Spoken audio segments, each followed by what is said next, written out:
Welcome back to the Fanspeak Network, and Sibling Showdown is back. I missed it, Steve. Of course, we've done content this whole entire NFL season, but Sibling Showdown, that means best ball drafts are back. And of course, today we are doing playoff best ball drafts on Underdog, on Drafters. We're going to, cover our strategies, cover the teams we're high on, the teams we're fading, our best ball, our NFL playoff brackets or predictions, and then get into some live drafts. We're going to do all that in just 1 minute. Fanspeak, where the plan runs deep. The team grind hard, don't eat, don't sleep. From best ball dreams to DFS streaks, they help you print money every single week. Fanspeak, no cap, no gimmicks, we breaking limits. NFL bets, yeah, we live this business. Meg and Steve, that OG vision. Draft room killers on a lifelong mission. More stress to the Sunday spread. Fanspeak's that voice that's inside your head. Best ball, DFS, NFL bets. They built it brick by brick, no regrets. Fanspeak team, printing money since day one.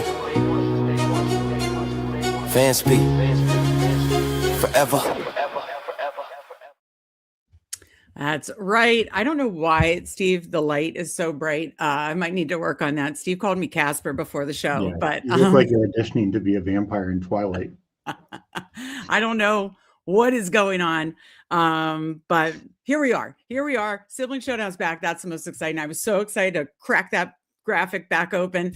The friends, Monica and Ross, dancing graphics, Steve. I'm really ready to get back in the Sibling Showdown draft streets with you. And then soon it'll be big board season before you know it. But Steve, how are you doing? How are you feeling about drafting playoff best ball with your sister? Doing good. Yeah, excited to be back drafting. And also, while we're focused today on playoff best ball, I think the 6-game slate in particular on the dailies is really fun because you can do some different things. It's not so small, like say the Christmas slate or Thanksgiving slate.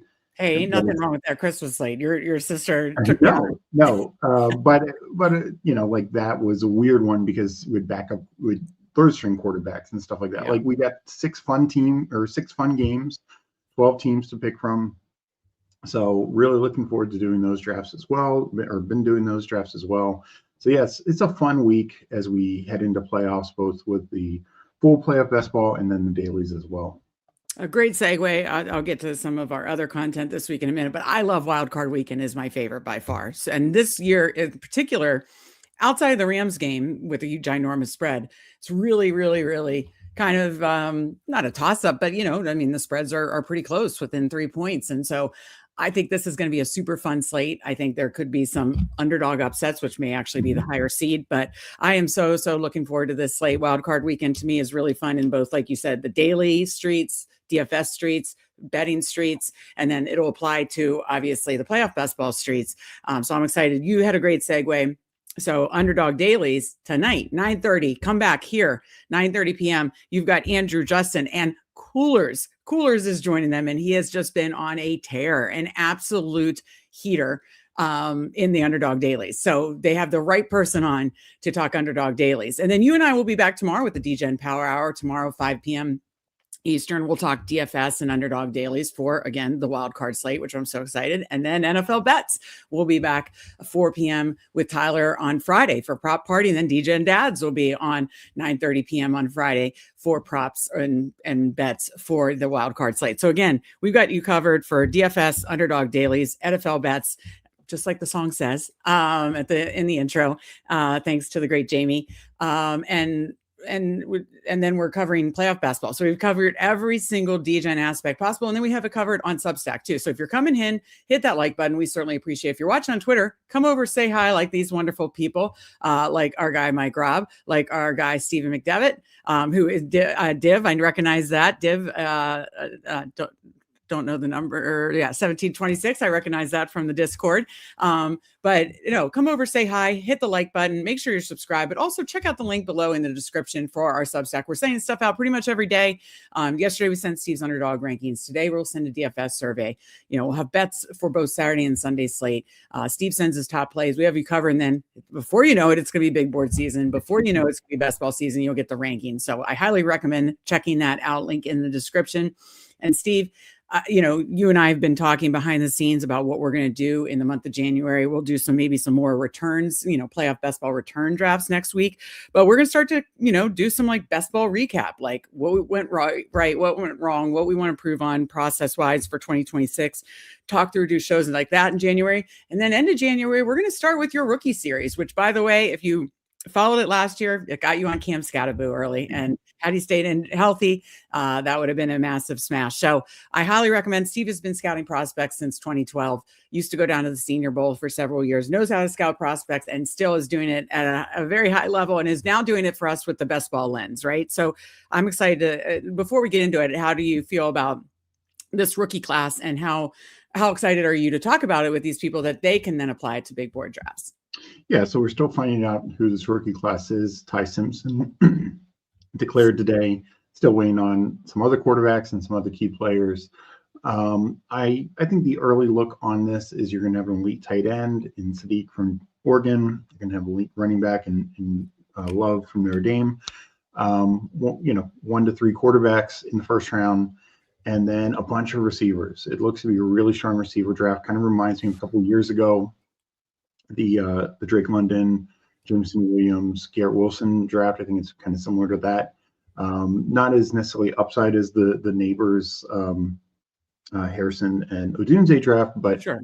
I think you're going to have 2 to 3 top 10, top 15 receivers, and probably about 6 in the first round and plenty in the second round. So as we know, landing spot will matter, of course, but on paper, on the surface, there are some receivers who should step in right away. Hopefully they get good landing spots. Last year didn't necessarily work out that well, but new year, new situation. You get good landing spots, and you can get these productive rookies, guys like Drake London, Garrett Wilson, like we saw 2 years ago, Ladd McConkey, and a few others. So hopefully we get those guys mixed together, but definitely looking forward to those, talking about those. Well, I'm looking forward to, starting your rookie series breakdown. So again, we'll have, this show and another live best ball returns, playoff best ball returns drafts next week, in addition to all our other, Degen and Underdog Dailies, DFS, NFL betting content. Then we'll start some, best ball like analysis, and then we're going to start these rookie series. And let me tell you, this guy got us on Scattaboo this year. He got us on Ladd McConkey the year before. He got me on Sam Laporta the year before. So he has a good eye for finding those, not just the obvious ones that people are taking early, the rookies that you really want to attack in the middle, middle to late, especially middle round. So I'm looking forward to doing that series with you. So Steve, just being so excited for Sibling Showdown, like doing drafts with my brother back in the streets, give the people, what they want. These two, 40 some years later, I'm holding you. I'm not going to say that. Well, I did throw you. I threw you this day. One of the first days I held you, I threw you. But I think I've become a better sister. If we could get to 25 likes, I'll show a 9-year-old picture of me in an Olivia Newton-John outfit, and Steve just staring at me. That's a classic one. So your favorite best ball siblings are back in the drafting streets, and I had to show that picture. Do you love the baby picture? Do you want to tell the story about me throwing you? I mean, that basically sums it up. First chance she got to hold me and be a big sister, she threw me, literally threw me in the air. So, well, you didn't tell the story behind it. You pooped on me. So, well, I didn't have much control of that. I was 3 days old. You pooped on me, and I tried to, luckily our mom was sitting right there, and I just said, and then I did a big dramatic take him back to the hospital situation. Yeah. And she said there's only 3 people in the family. Yeah, I said there's only 3 people in the family, and take him back to the hospital. So I also screamed bloody murder when when our dad took me down to see my baby brother, and my mom said I just heard this blood curdling scream. So I think I've gotten to be a better big sister as time's gone on. So anyways, let's check in with the chat, and then Again, hit that like button. We'll get Megan leotards. Steve is staring at me picture. Not leotards now. You don't want that now. Meg leotards at like 8 or 9 years old. But then we will get into it here. We got, of course, our guy Mike Robb. Would even a Flavor Flav size clock help Meg? It was me running behind today. It was totally on me. I apologize. But we are here and we're excited to talk playoff basketball drafts with you guys. We got, again, Steve McDevitt in here. Been into Wildcat Streets for the first time. Didn't realize the deposit bonus expired. Love Steve's article. Okay, yeah, he's one of our loyal Substack subs. Thank you to you, Steve. And I'm glad you appreciate Steve's article. We'll have our DFS survey up tonight. We got Paul in here. Sports writing voter has closed. Voting has closed for the MVP. He is a loyal subscriber in Discord as well. Can you get a sibling showdown on who the MVP is? So, I think a lot of people are going to vote Stafford just to give it, but I do believe the correct MVP is Drake May. I think if you take both of them off their teams, that Patriots would function, and you put a average quarterback on both teams, that Drake May is the true MVP. And I also believe, I just saw this on Twitter today, zero Pro Bowl from the Patriots, whereas of course the Rams have like 3 Pro Bowlers. So that just kind of highlights that his MVP. So Drake May for me. Steve, what do you got? Yeah, I went Stafford in part because I think, he will get just some, because the fact that he's never gotten one, and whether this is his last year or not, this is his best year. I think that's undoubted, unquestionable. And well, I think it's fair. May does more, and obviously they were the 2 seed where the Rams weren't.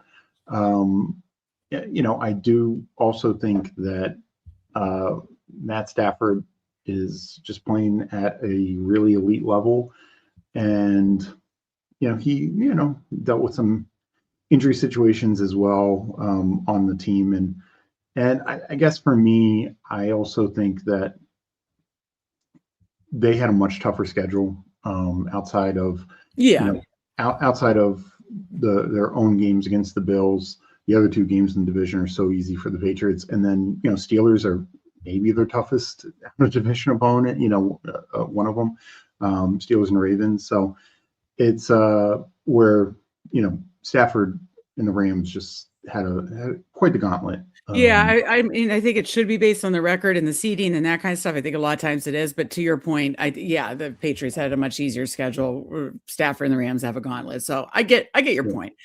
To me, I'll be happy either way. I don't have like a big contention about it, but if you're asking me to vote, I would vote May. Sounds like you'd vote Stafford. So we're split on the Sibling Showdown panel here, Paul, but good vote in the chat. And yes, we appreciate you being a loyal subscriber as well. Mike points out, and I don't have to ping Mike about this, like, he has our rankings, Mike is good with the Excel, good with the databases, me, not so much. But he has the rankings updates to need them for the reviews. And that would be very helpful. I mean, there's definitely, you and I aligned on some things, both right and wrong. But I'm sure there's things we didn't. That would be interesting to see, not like for a competitive situation, but just interesting.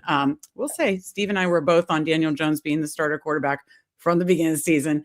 We always had Brandon Ayuk buried. Lots of mistakes, as every best ball analyst makes. Everybody is right. Everybody's wrong. We just try to be more right than we're wrong. And I think we did that. But I am proud of us for some of those massive things. The only massive landmine that I stepped in, massive landmine, was Caleb Johnson. That was a big, I think we both did. Whoops. Yeah. Big, like bad read. Bad read. That was my biggest landmine, but definitely we were more right than we were wrong. But always looking, to improve our process. And, as far as leaning into player takes, both in playoff best ball, but also especially in best ball, this is the guy to trust, especially in the big board season. So I will definitely be pinging you about that, Mike. He says, Steve's getting me on the young guys, hitting us with the STDs, which is Steve's tough decision. No, touchdowns or I can't remember. Touchdowns. I couldn't remember what it even stood for. We got Sean Mitchell in here. Check out Extend the Drive on YouTube. Good to see you, Sean. He said he was just seeing if you could fly early. And Mike's, if you need to talk about this, he's there for you. Stafford doing age 37 is quite a feat, and that is absolutely true. Yeah. I definitely agree. Rams winning and Stafford retiring, with Kershaw, the dude's going to run in LA pickleball streets. That's hysterical. Yeah, I went to the same high school, right? Didn't they go? Yeah. Aren't they friends, best friends, or whatever? Absolutely awesome. Yeah, and they both tell the story that there's some other guy that they played with who was a better athlete than both of them, but he just never, went pro in anything. Wow, that's crazy. No, that's great. I forgot that Kershaw just retired this year after another, obviously, Dodgers. I almost said Super Bowl. Well, I am like locked in, Steve, locked into postseason. So now let's turn our attention to all postseason. Obviously, if you're playing playoff best ball, there are do's and don'ts. And I know Sean Mitchell's talked about it on Twitter. I know, obviously, there's a ton of good content out there for the basics. If you're just dabbling in the playoff best ball streets, there's a lot of Google, a good intro article. We're not going to spend time on that today. But believe me, you need to. If you are new, I think it was the 2021 season, Steve, where I was just dabbling. And I remember walking my sweet rigs and I was just doing it. And I drafted like all Titans and Packers. And it was the year both of them had the first round bye. I didn't know what I was doing. You know what I mean? Luckily, I think it was a mitten back then, but I can't remember if I have the right year, if that was 2020, 2021. It was early in my best ball years. And I was like, what's this playoff best ball? I'm going to check this out. And I drafted all first round by maybe two other guys. So that's what you don't do. And so there are a lot of do's and don'ts. There's a lot of, if you are a beginner, there's a ton of good beginner content out there, like on Fantasy Life and just out in the streets. Pete Overzet, all the good people that on Twitter or on YouTube. So I definitely check that out if you never played. Bottom line is on Underdog, and we are going to do both Underdog and Drafters. On Underdog, it is still advancing rounds format. So you need to make sure you can field a team to advance through the wild card round, then the divisional and conference championship round to the Super Bowl, and field a Super Bowl team. Again, you could be wrong, but you're playing it as if, okay, if I'm drafting, a bunch of Seahawks, well, I got to make sure I'm covered for the wild card round, but I'm saying the Seahawks are going to be in the Super Bowl and I've got some AFC teams to run it back with. So you just have to make sure it all make sense. Again, if you're new, make sure you check out new beginner content, because I did make that mistake when I was a playoff best ball beginner. But Steve, as far as that, what other kind of advanced strategies do you want to talk about specifically to Underdog before we get into kind of the teams we're higher or lower on, or players we're higher or lower on, before we then jump into the streets? And again, we will be doing both Underdog live drafts and some Drafters live drafts. So I think for Underdog, it's a 10-person draft, and so you have to allocate. You play a quarterback, a running back, 2 receivers / tight ends, and 1 flex, which can be running back, receiver, or tight end. And so you only have 5 bench players. So if you take a second quarterback, you then get limited in how much you can play those other positions. You definitely obviously need to take a second quarterback if you're taking if you're taking Bo Nix or Sam Darnold. But even in general, it can be good, particularly in the contests that are 1 of 6 versus 2 of 6. Because sometimes you just need that quarterback to advance you. And I give an example. I gave it in Discord the other day, a couple years ago, and this was a year where both first seeds, Chiefs and San Francisco, went to the Super Bowl. So you wanted to draft those. You wanted to field a team, Christian McCaffrey on one side, Kelsey on the other, whatever the case may be. You wanted to have a Super Bowl roster. But week 1, not only that, you needed to have Packers and Cowboys. You needed Aaron Jones and you needed Jake Ferguson. They both got 3 touchdowns. They went ham. Both absolutely smashed. Romeo Doubs was really good. Dak was probably the better of the 2 quarterbacks. But, you needed like a Dak Mahomes type team, and like a Ferg to get you through that first round. And Aaron Jones, who got at least the second round. But you absolutely needed that, because while there are a couple other quarterbacks who went off, like Baker and Josh Allen had really good weeks that year as well. I don't think any receiver touched what Jake Ferguson did, and no other running back came even close to Aaron Jones. So particularly in one of the 1 of 6 advancing, you absolutely had to have that combination, or you just weren't going to advance, because they just had 2. One was like a 40-point game, one was like 35 points. They were absolutely dominant. So your chance of advancing without at least one, if not both of those pieces, was very small in 1 of 6 formats. So 2 of 6, like the mittens, that is better because maybe you only have one of them, or maybe you can, one team had both of them. They're the number 1, you're the number 2, you're both advancing, and then you play it out from there. So sometimes you need to get a little creative, like even in a matchup, week 1 matchup, and price becomes a factor. If you're spending an early round pick, you're betting on that guy to advance multiple rounds. You can't have, you can't draft Puka in the first round and the Rams go out week 1. He could drop a 40-point game, but that means nothing to you after week 1. So keep that in mind also, like definitely be betting on the guys you think are going to advance and who can advance you. But like last year, Ladd McConkey had one of the best wide receiver weeks week 1. Unfortunately, you only got 1 week from him. Now, if you weren't taking him in the first round, so it's not as prohibitive. Right. But that's the kind of thing to keep in mind. Like maybe it's a Christian Watson, maybe it's a Ted McMillan, maybe it is a team, maybe San Francisco loses and you need George Kittle because George Kittle just drops 3 touchdowns on the Eagles this week. So those are kind of things to keep in mind. Yeah. In the advanced format, you do have to keep those things in mind. And really, you kind of are handicapping, and that's why we're going to show our playoff brackets in a minute, which mine's a bit contrarian. So that you are basically, it's a mix of best ball meets, essentially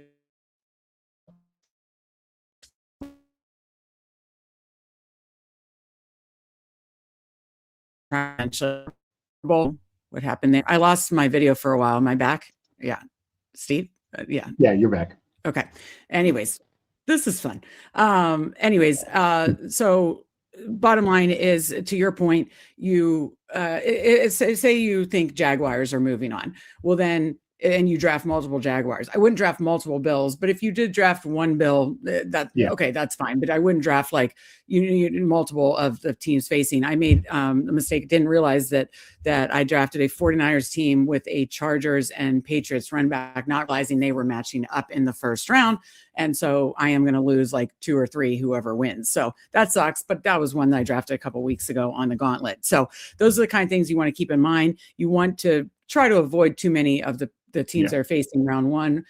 James Brimmercone did a good chart on Twitter. If you think 49ers are going to move on, then don't be drafting, Eagles or whoever their next Seahawks, whoever their next matchup would potentially be. Try to avoid that. So definitely a lot of strategy, a lot of nuance, especially in the Underdog advanced formats. The nice thing is if you do move on and you move on a live team, there's going to be some dead teams in the next round. Yeah. So a lot of galaxy brain and just very nuanced strategy that you want to keep in mind.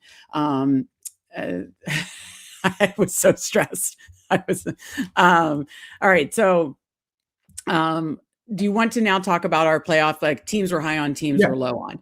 So let's each go through our playoff bracket. I just did a fillable bracket out on that I made as graphics, and we can each explain through. We got JT in here. Great to see JT Best Ball. Good to see you here, trying to get back in and catch up with some of my favorite people. Good to see you. Love to see it, JT, and hope to see you in the Best Ball streets soon, in the big board streets and playoff Best Ball streets. That's awesome. We appreciate you jumping in here. Okay, Steve, I'll just throw up mine. Do you want to go first, or do you want me to go first? I'll let you choose. You can go first. Okay, so here it is, my graphic. It's contrarian. I'm warning you. So I'll go through each matchup, but if you skip to the Super Bowl, you can see very contrarian, but I can talk this through. You got to tell a story, just like when you're building a playoff basketball team, you have to tell a story. And am I drafting all Steelers or Rams teams? No, I'm not, but I am willing to, especially with the discount on the Steelers, for this reason. So let me go through and see. This is my playoff predictions, me seeing the future. All right. On the NFC side, I do see the Bears moving on. They split with the Packers in season. I see the Bears moving on round 1 at home. Just feel like they're the hotter team going into the playoffs. Then another contrarian pick is I do see the 49ers advancing over the Eagles. I just think the Eagles, while they have probably the most talent in the NFL, they just are so inconsistent. It just seems like I understand, it may not be as bad as that Bears Black Friday game, but they've just had so many of those games. I don't trust their offensive coordinator. I just think there's it's kind of like the Eagles 2 years ago, where they're just not someone I'm going to trust to make the run they did last year. Could I be wrong? Absolutely. Eagles could go to the Super Bowl and I could be totally wrong, but I'm playing it as more than likely. I've done some cheaper teams with the Eagles stack, but I'm playing it that the 49ers move on and doing a run there. Rams, of course, I think like most people have the Rams moving on with a big spread over the Panthers. Panthers did beat them early in the season, but I think the Rams are the better team. Devontae is back. Devontae Adams will be back, and I like the Rams. On the other side, I do see Drake May, my MVP, moving on over the Chargers. Just, Chargers offensive line just worries me a little too much. It's not that like a narrative about Herbert in the playoffs or anything like that. I just do think that at home, the Patriots are going to get the win here. Jaguars are one of the hottest teams coming in the playoffs, and the Bills, to me, and I know this is where Steve and I differ. Steve and I have a lot of similar picks on this bracket, and we have one similar Super Bowl team, but we definitely differ here. And I think the Jaguars are going to move on. I think it's Josh Allen versus the world, Josh Allen versus the Jaguars. And it's a team sport. And I just don't think that's going to be enough. Everybody says Josh Allen has to do it this year because it's no Lamar, no Burrow, no Mahomes. Well, he needs a better team. I mean, his top receiver is Khalil Shakir. So I don't believe that that's going to work. Just him and James Cook. I think their defense is not good enough. So I think Jaguars are hot and they move on at home. I think Steelers move on at home. Obviously, the underdog in this game, Texans defense is insane, but I'm giving me the much better experienced quarterback. I think he'll be able to outsmart. And if you see my Super Bowl matchup, I maybe I'm just leaning into the olds. Mike Robb knows I love my old quarterbacks, and this playoff prediction certainly says that. Nothing would make me happier than seeing Aaron Rodgers versus Matt Stafford. I want to enjoy every bit we can of these cerebral quarterbacks.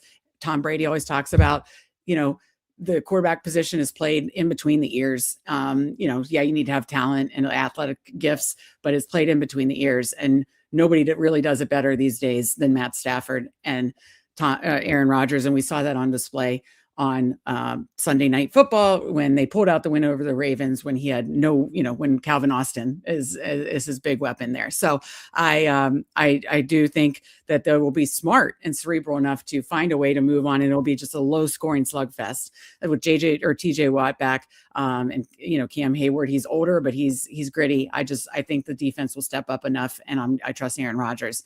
Moving on to the next round, I do think I want the 49ers to win, but after watching that Seahawks game in Seattle, I do think Seattle moves on to the conference championship. I think the Rams beat the Bears to move on to the NFC conference championship. I think the Patriots will beat the Jaguars. Obviously, we'll have the home field advantage there.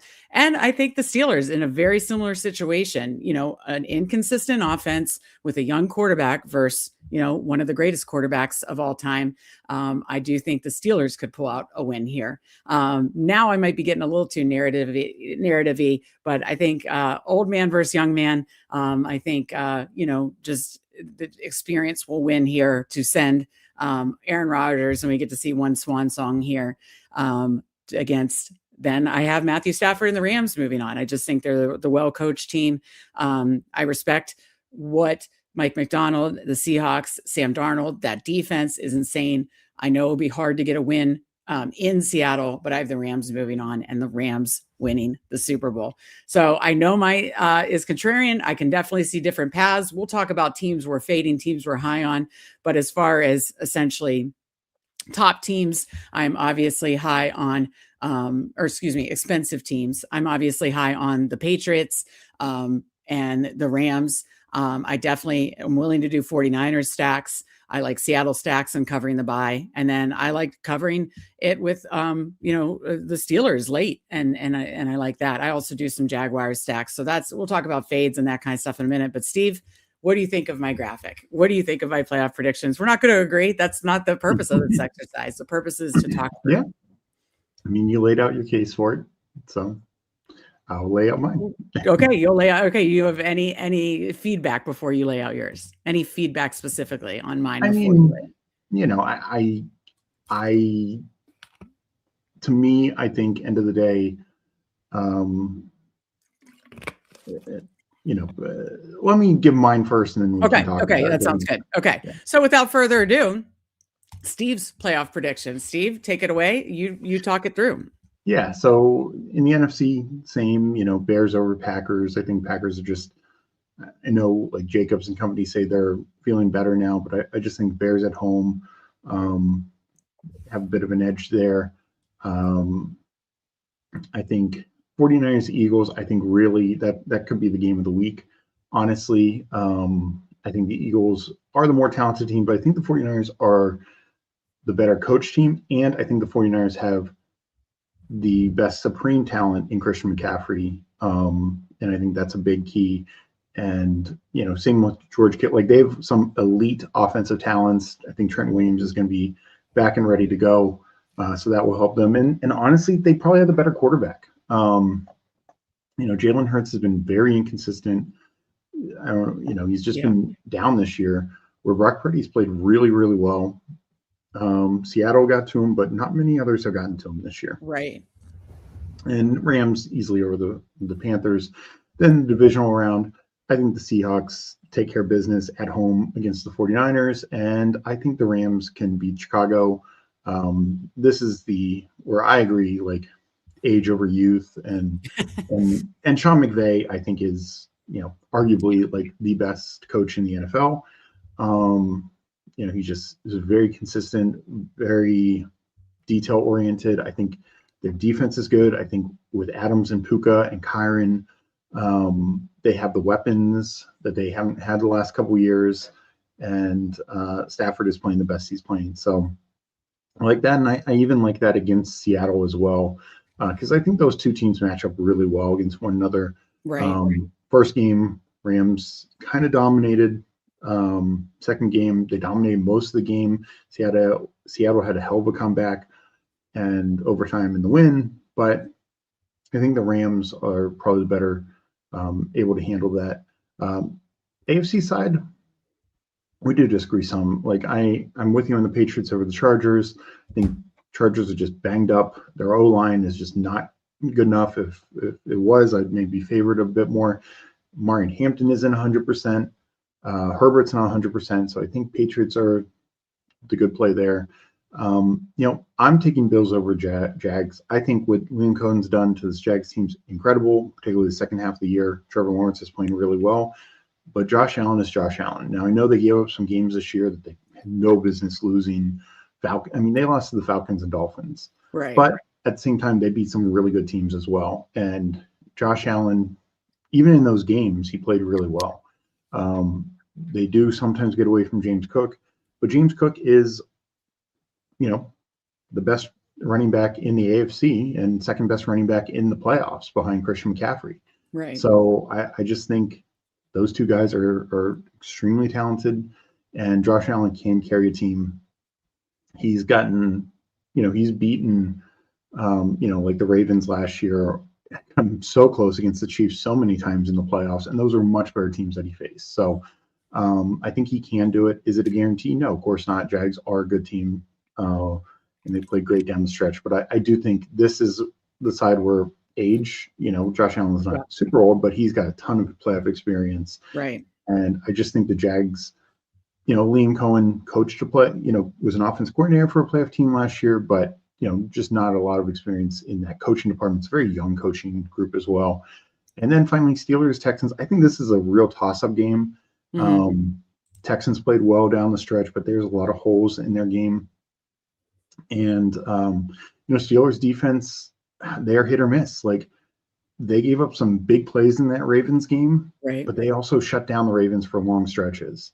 And if they do that at home in that crowd, the experience of the team, not just Tomlin, not just the defense, not just Aaron Rodgers, but all together, like there's just so much experience. And I know CJ Stroud's been to the playoffs a couple times, but they're a pretty young team, rookie running back, rookie receivers, and outside Nico. O-line has some issues. I think the Steelers pass rush is going to, so I think it's going to probably be a field goal fest. I know Boswell missed an extra point there, but he's, it's going to be the Fairbairn versus Boswell. I really think so. This could be like a 13-10 type game. Yeah. So then going forward, I think Buffalo can, to your point, Denver, He's probably been playing a little ahead of their skis. Yeah. And Buffalo, I think, could upset them again. The experience factor. I'm going to take the better quarterback in the matchup, and that's Josh Allen. And then it's kind of the same thing. I'm going to take the better quarterback, Drake May, over the Steelers. Steelers did beat the Patriots, but that was very early in the season. The Patriots had a ton of turnovers that game. Yeah, they turned the ball over a lot. And that's what I mean. Like, sometimes the Steelers defense really showed up, would turn off over the ball, like really stop teams. Look at what they did to the Lions. But then other games they lose to the Browns. It's just very inconsistent. And I think the Patriots at home, if this was in Pittsburgh, maybe I'd lean more towards the Riverside, Pittsburgh. But I think in New England, that's going to be tough. Mm-hmm. And then I think the Bills over New England. These two teams played two great games. First game was really close, back and forth. Patriots won. Second game started out really well early, back and forth, but the Bills pulled away. And while we'll be in New England, I think the Bills could win it here. So then I go Bills, Rams, Super Bowl. Mm-hmm. Of those, I will take the Bills. But I think that's a great Super Bowl. That'd be a great Super Bowl. Was it them that had a game last year that was like 40-something to 40-something? Okay. Or was it Lions or both? Both back-to-back weeks. Bills had these shootout games. One they won against the Lions, one they lost against the Okay, that's right. I knew like Allen put up these massive games back-to-back late in the season. I think one was like week 14, one was the first week of playoff. 14 and 15. Yep. Yeah. Okay. Yeah. And then it kind of tailed off. But yeah, that would be a fun Super Bowl. And so you're saying that the Buffalo Bills bring home their first Lombardi to Buffalo. Okay. I'll take the overlay off for a minute, catch up with chat, and then we can talk it through a little bit more. Mike's making fun, but I do not know what's going on with this light. I was trying to mess with it as the overlay was on.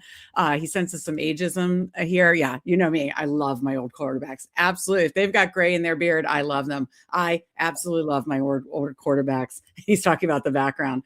JT says no love for his Texans. I'm sorry. I think well coached, amazing defense.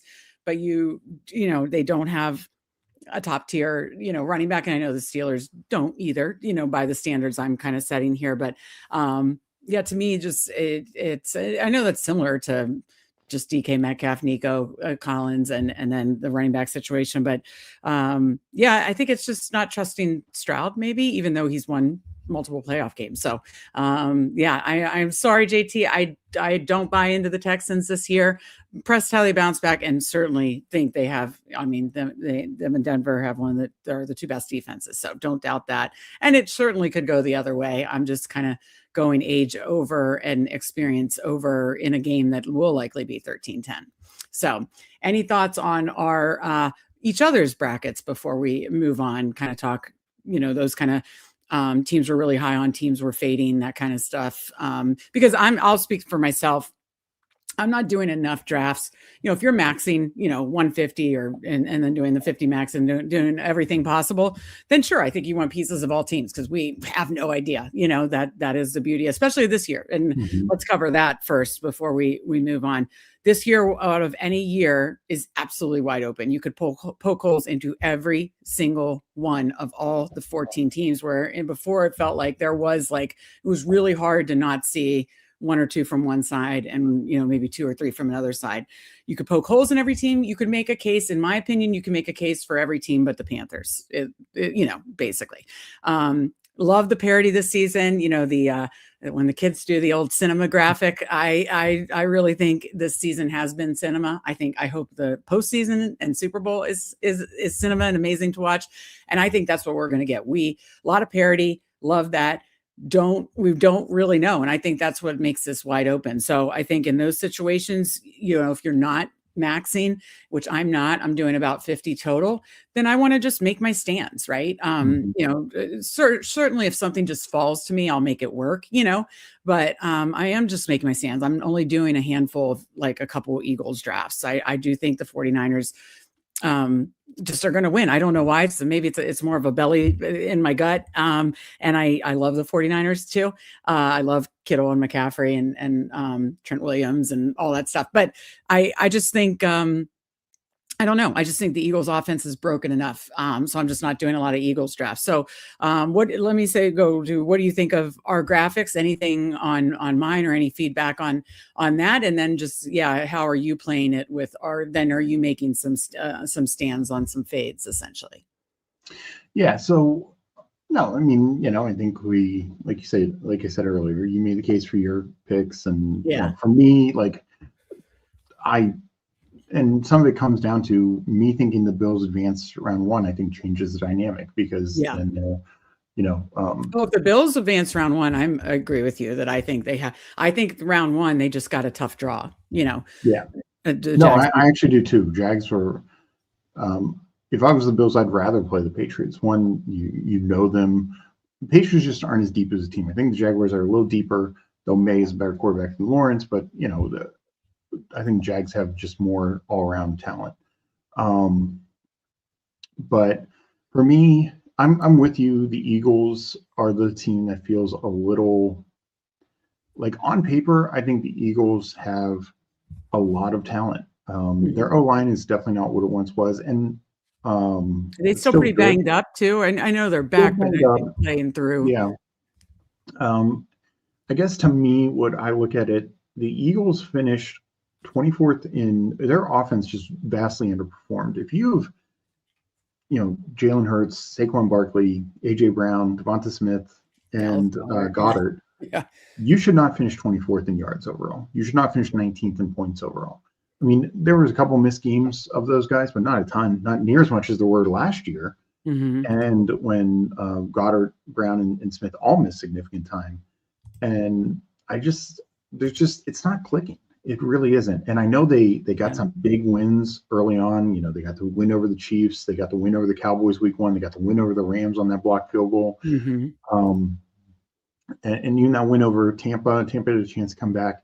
But then you start to see some holes in their game. And while they won some games, like they beat the Packers 10-7, Lions 16-9. And it's great that their defense was able to hold the Lions, but the defense has actually gotten worse as the year went on.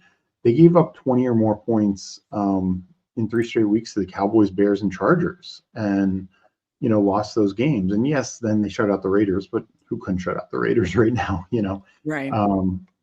I just feel like that game against the Bills at the end, their defense played really well, but their offense in the second half was awful. Bills had a chance to win that game. And I just don't know if they're just going to step up near enough. Like, to me, it feels like 2 years ago where, they had Brian Johnson, then as offensive coordinator, and then who did they get to fill in or something? And it was just kind of, the offense was just broken enough that you just couldn't see. And then they lost to Tampa in the first round. I know that was on the road in Tampa, but I still just think that the offense feels broken. This offensive coordinator needs to go. He stinks. Kevin Patullo. Like he's just not it. Whereas it's like every other year they have these amazing coordinators, Steichen and then Kellen Moore, but then they go to leave for head coaching jobs, and who's filled in has not been it. So that's kind of what I'm leaning in on. So I'll talk through as my fades. I'll put up mine again. So I'm basically fading the Panthers, fading the Eagles, fading the Packers, truly like fading. And I'm fading the Texans. Sorry, JT. I have a little exposure to the Chargers and Bills and who else? Eagles, even though I'm not as convinced. Bills are the one I have the most to, because again, I agree with you. If they get through this round, I can see them making a run, but I am worried about getting through this round. So that's how I'm playing it, because I'm not maxing. So if I'm only doing 50, and yes, there'll be like the, gauntlet and mitten returns next week and that kind of stuff. And then if your stands don't work, you can certainly lean back into that. But that is how I'm playing it. And I'm trying to build out a lot of stacks. For me on the NFC side, I think one of the NFC West teams go to the Super Bowl. I am very convinced that, again, while you can make a case for pretty much all of them outside of the Panthers, I really think it's going to be one of Rams, Seahawks, 49ers somehow, some way. I just think they've, are battle tested. And when it comes to here in the postseason, it's going to be, and sure, they're going to, probably one of them, San Francisco is going to meet up against the Seahawks and whoever moves on. then it will likely be against the Rams, in our opinion. I think it's one of those three teams. So that's how I'm playing. I'm stacking up a lot of Seahawks, 49ers, and Rams stacks on the NFC side. On the AFC side, the stacks I'm doing I am still doing, like I said, Allen and Bill stacks, but I'm doing the most then next of Patriots stacks, some Jaguar stacks. And then I'm not afraid to, like, in a second stack, do like a Steelers stack because it's so incredibly cheap. You can get Rodgers, Gainwell, DK Metcalf in like the last few rounds. Anything then putting up your playoff predictions that you want to say, like hard. So fades? I do think, while I'm not with you that the Steelers can really advance, I do think they are cheap where like something like the Eagles, like the issue is if you're, if you believe they're going to advance the Super Bowl, yes, you should build that way. But if you're wrong, then you spend a lot. Like if you're wrong about the Steelers and even if they get knocked out round one, which to me, I think it's a coin flip game. I really think it's going to come down to a big defensive turnover and or field goal. And so I look at it, but I'm fine taking late Steelers to just bolster the team, whether it's a bring back in case the Steelers make a run to fill out a Super Bowl roster, or just like we could see I wrote about this in my weekly dailies article, is one of the Pittsburgh running backs or one of the Pittsburgh tight ends could easily pop in for a good game. Whether it's Warner, Gainwell, both will probably get peppered with targets. A Steelers tight end easily could have 50 yards and a touchdown, or Connor Hayward could have 2 touchdowns, from 2 pushes. And that's enough to advance. I wouldn't do Connor Hayward in, this format. No. But first of all, but like, could a Pat Freiermuth have 4 for 50 and a touchdown? Absolutely. And DK Metcalf's a little thinner. Yeah, it's going to be a tough matchup this week. Yeah. The worst matchup of the entire week one. If they advance to week 2 and, they're facing the Patriots, not as great. If they're facing the Broncos, still not as great. But still, that's why I'm much more in on like Gainwell or Warren or a tight end. And I think Aaron Rodgers is fine. But yeah. Okay, so you're playing similarly as far as some of the fades and stands and that kind of stuff. And then like you said, price matters. So I think that's good. Let's get back to the chat. Then let's talk through then let's just get into some live drafts. So again, we've kind of talked about all, as far as like strategies, teams we're fading, teams we're high on, going through our bracket. So we got who invited Liam to the stream? That's hysterical. Yeah. Oh my God. That made me really reevaluating all my life decisions. That's awesome. Thank you. Who Haynes? First of all, great to see you. We got our guy Bruni in here. Check out Bruni, Andrew, and Coolers tonight, Underdog Dailies. And again, we're back on tomorrow, Degen Power Hour, Friday Prop Party, Degen Dads. So lots of great content coming up for Wild Card Weekend. But I'm excited to talk about do some playoff drafts now. Mike Robb giving me a hard time. My stands are 3 years away from Walker's. That's hysterical. I love my old quarterbacks. If it is Rodgers and Stafford, nothing would make me happier. So, well, no, other things would make me happier, but I would love it. That would be my favorite matchup. But great to see Bruni. He's down your Bills pick. And the Liam comment absolutely slayed. He said, "I'm here if you need someone to talk to." So anyways, Steve, you're getting a hard time on your Bills picks, but you laid it out. And I agree with you. If they get past the Jaguars, they could absolutely go on the run. I just am worried about this week. And that goes for a lot of teams, right? It's like, anything can kind of happen after the first week. And we've seen that in years past. I just absolutely love how open this year feels. I think it's going to be really, really, really, really fun to watch. Anyways, JT, a Texans fan, doesn't think they could go far, but thinks thinks that they can win this week. And I totally get that. I do think that game could go either way. Because again, we think it's going to be 13-10. It's not Steve, it's the Bills. All right, Steve, I'm going to bring over Underdog. We'll start there. Put in chat if you want to join us. We'll do at least one gauntlet together, but why don't we warm up here, Steve, and do, because they go fairly quick. Let me go over. So, okay. So I was going to say, is the little mitten closed? I was going to do that, but luckily mitten 3. And big caveat here or big note, pay attention to the advance rates, because as you can see, Gauntlet is 1 of 6, 1 of 5, 1 of 5, good in the divisional and conference rounds, but tough as 1 and 6 to the 500 seat final for the Gauntlet. Note that the Mitten is 2 of 6, which is awesome. Yeah. So that you can, maybe lean into some more if you like the Broncos. I don't, but if you like the Seahawks, lean into more of that, because it's going to be a little easier to get through the first round, but then a little harder to get through the divisional and conference round to the 375 seat final. So yeah, keep that in mind. So we'll do the Mitten first, which is again 2 of 6. I'll enter on my phone just in case, but which is 2 of 6, 1 of 10, 1 of 10. If you guys want to join us in a Mitten, I'm going to enter from my phone, and I will count it down in case anybody does want to join us here. So let me pull it up here on my phone, and then I'll bring it up, of course. Okay, Mitten 3. I'm counting down from 10, 9, 8, 7, 6, 5, 4, 3, 2, 1, enter. And we're in 2 more to start. If you'd like to join us, let me pull it up. Starting shortly. Let's see here. What did we get?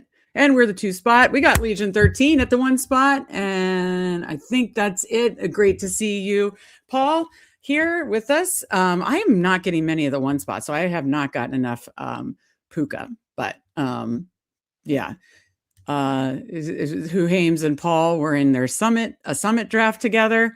Love to see it. And that I think was 1 of 6 too. Okay. I am very heavy on CMCs. I have been too. Again, I could see them getting beat by Seattle, but I have been doing plenty. What I love about when you don't do like Seahawks or, especially in the advanced rate format, honestly, you do this on drafters too, make sure you're covered. You can just so easily build out like a 49ers stack really, really, really easily. And then just do AFC run backs that you like. It just lines up really nice, in my opinion, Steve. Yeah. So assuming Paul is going to take Legion here, or excuse me, I'm assuming Paul's going to take Puka here. Yeah. Do you want to go JSN or McCaffrey here? Let's go CMC. Or if you want to pull up Allen, since you're high on it, we could do that too. Well, your choice. Let's do CMC. Okay. Works for me. Then we will be back up at 11 and 14. Steve, it feels good to be back in the best ball streets. A Sibling Showdown live draft all feels right in the world right now. So love it.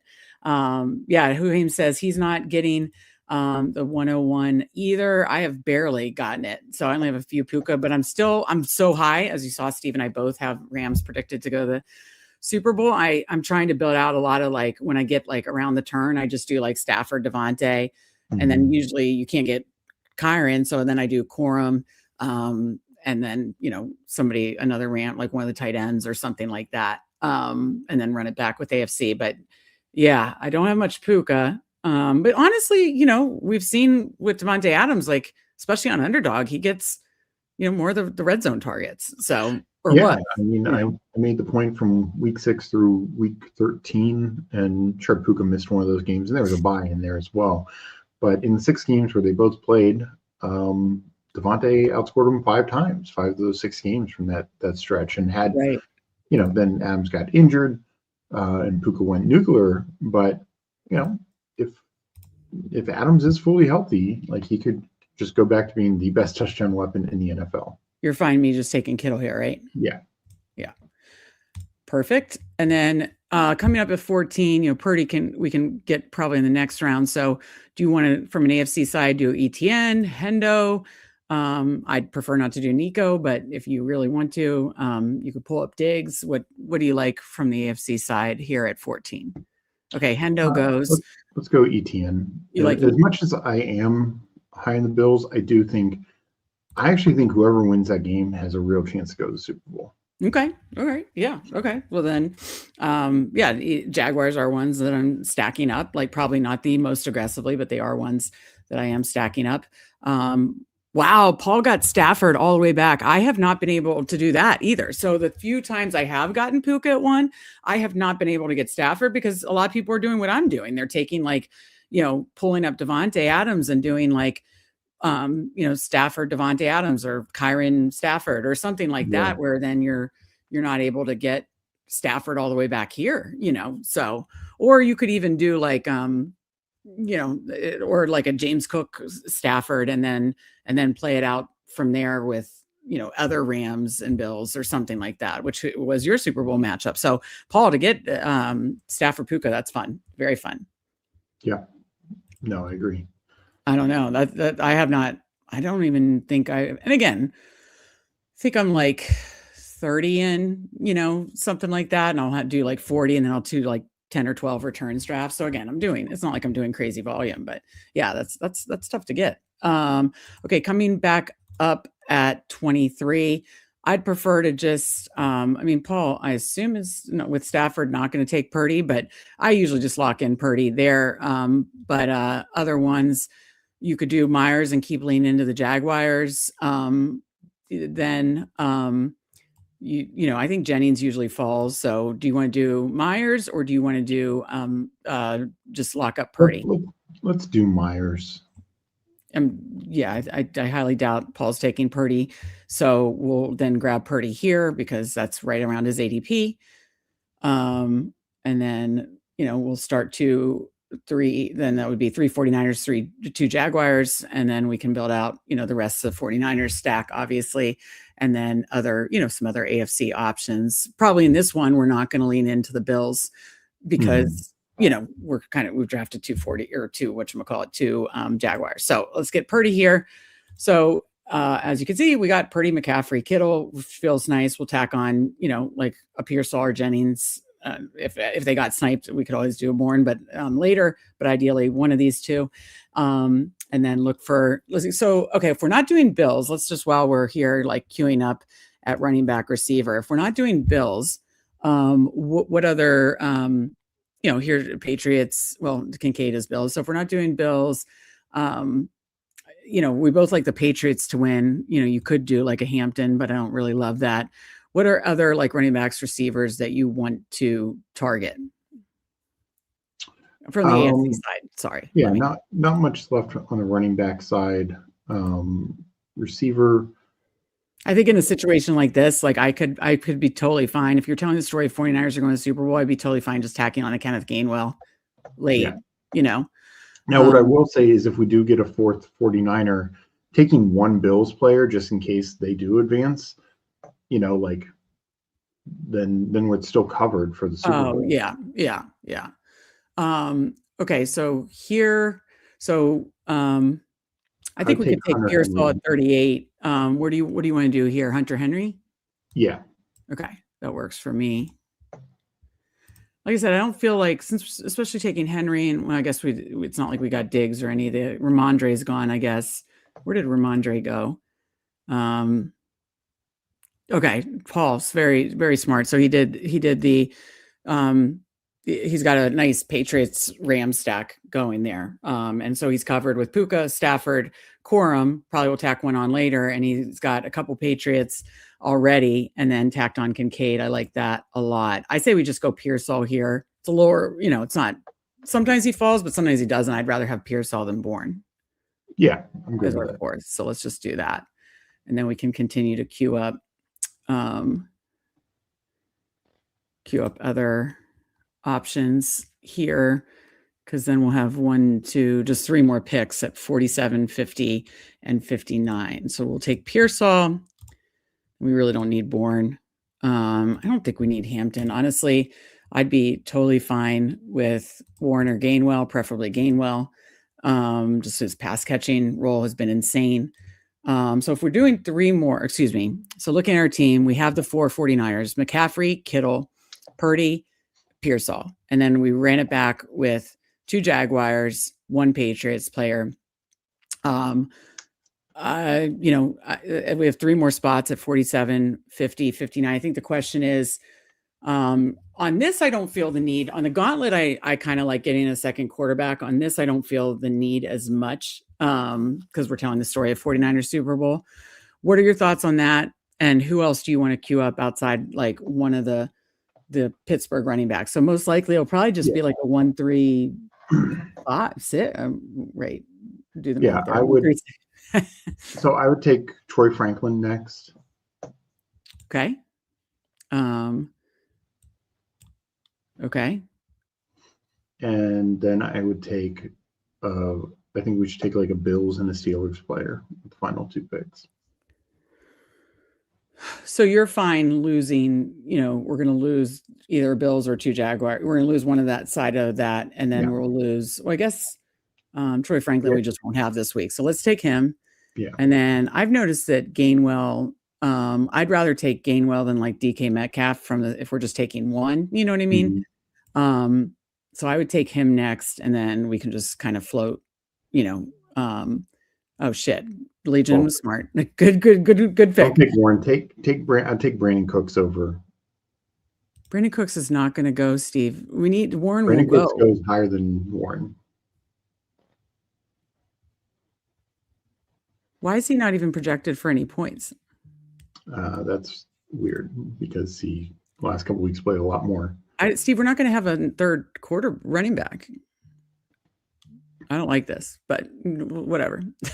I think we need to cover the Bills, and we can't cover them with another position. I mean, Dawson Knox, but I probably would have. I would rather have just 2 running backs and cover the Bills, one of the more likely Super Bowl teams. So you don't have a problem. So like, again, if the Jaguars win, we're only going to lose, Brandon Cooks, no big deal. Yeah.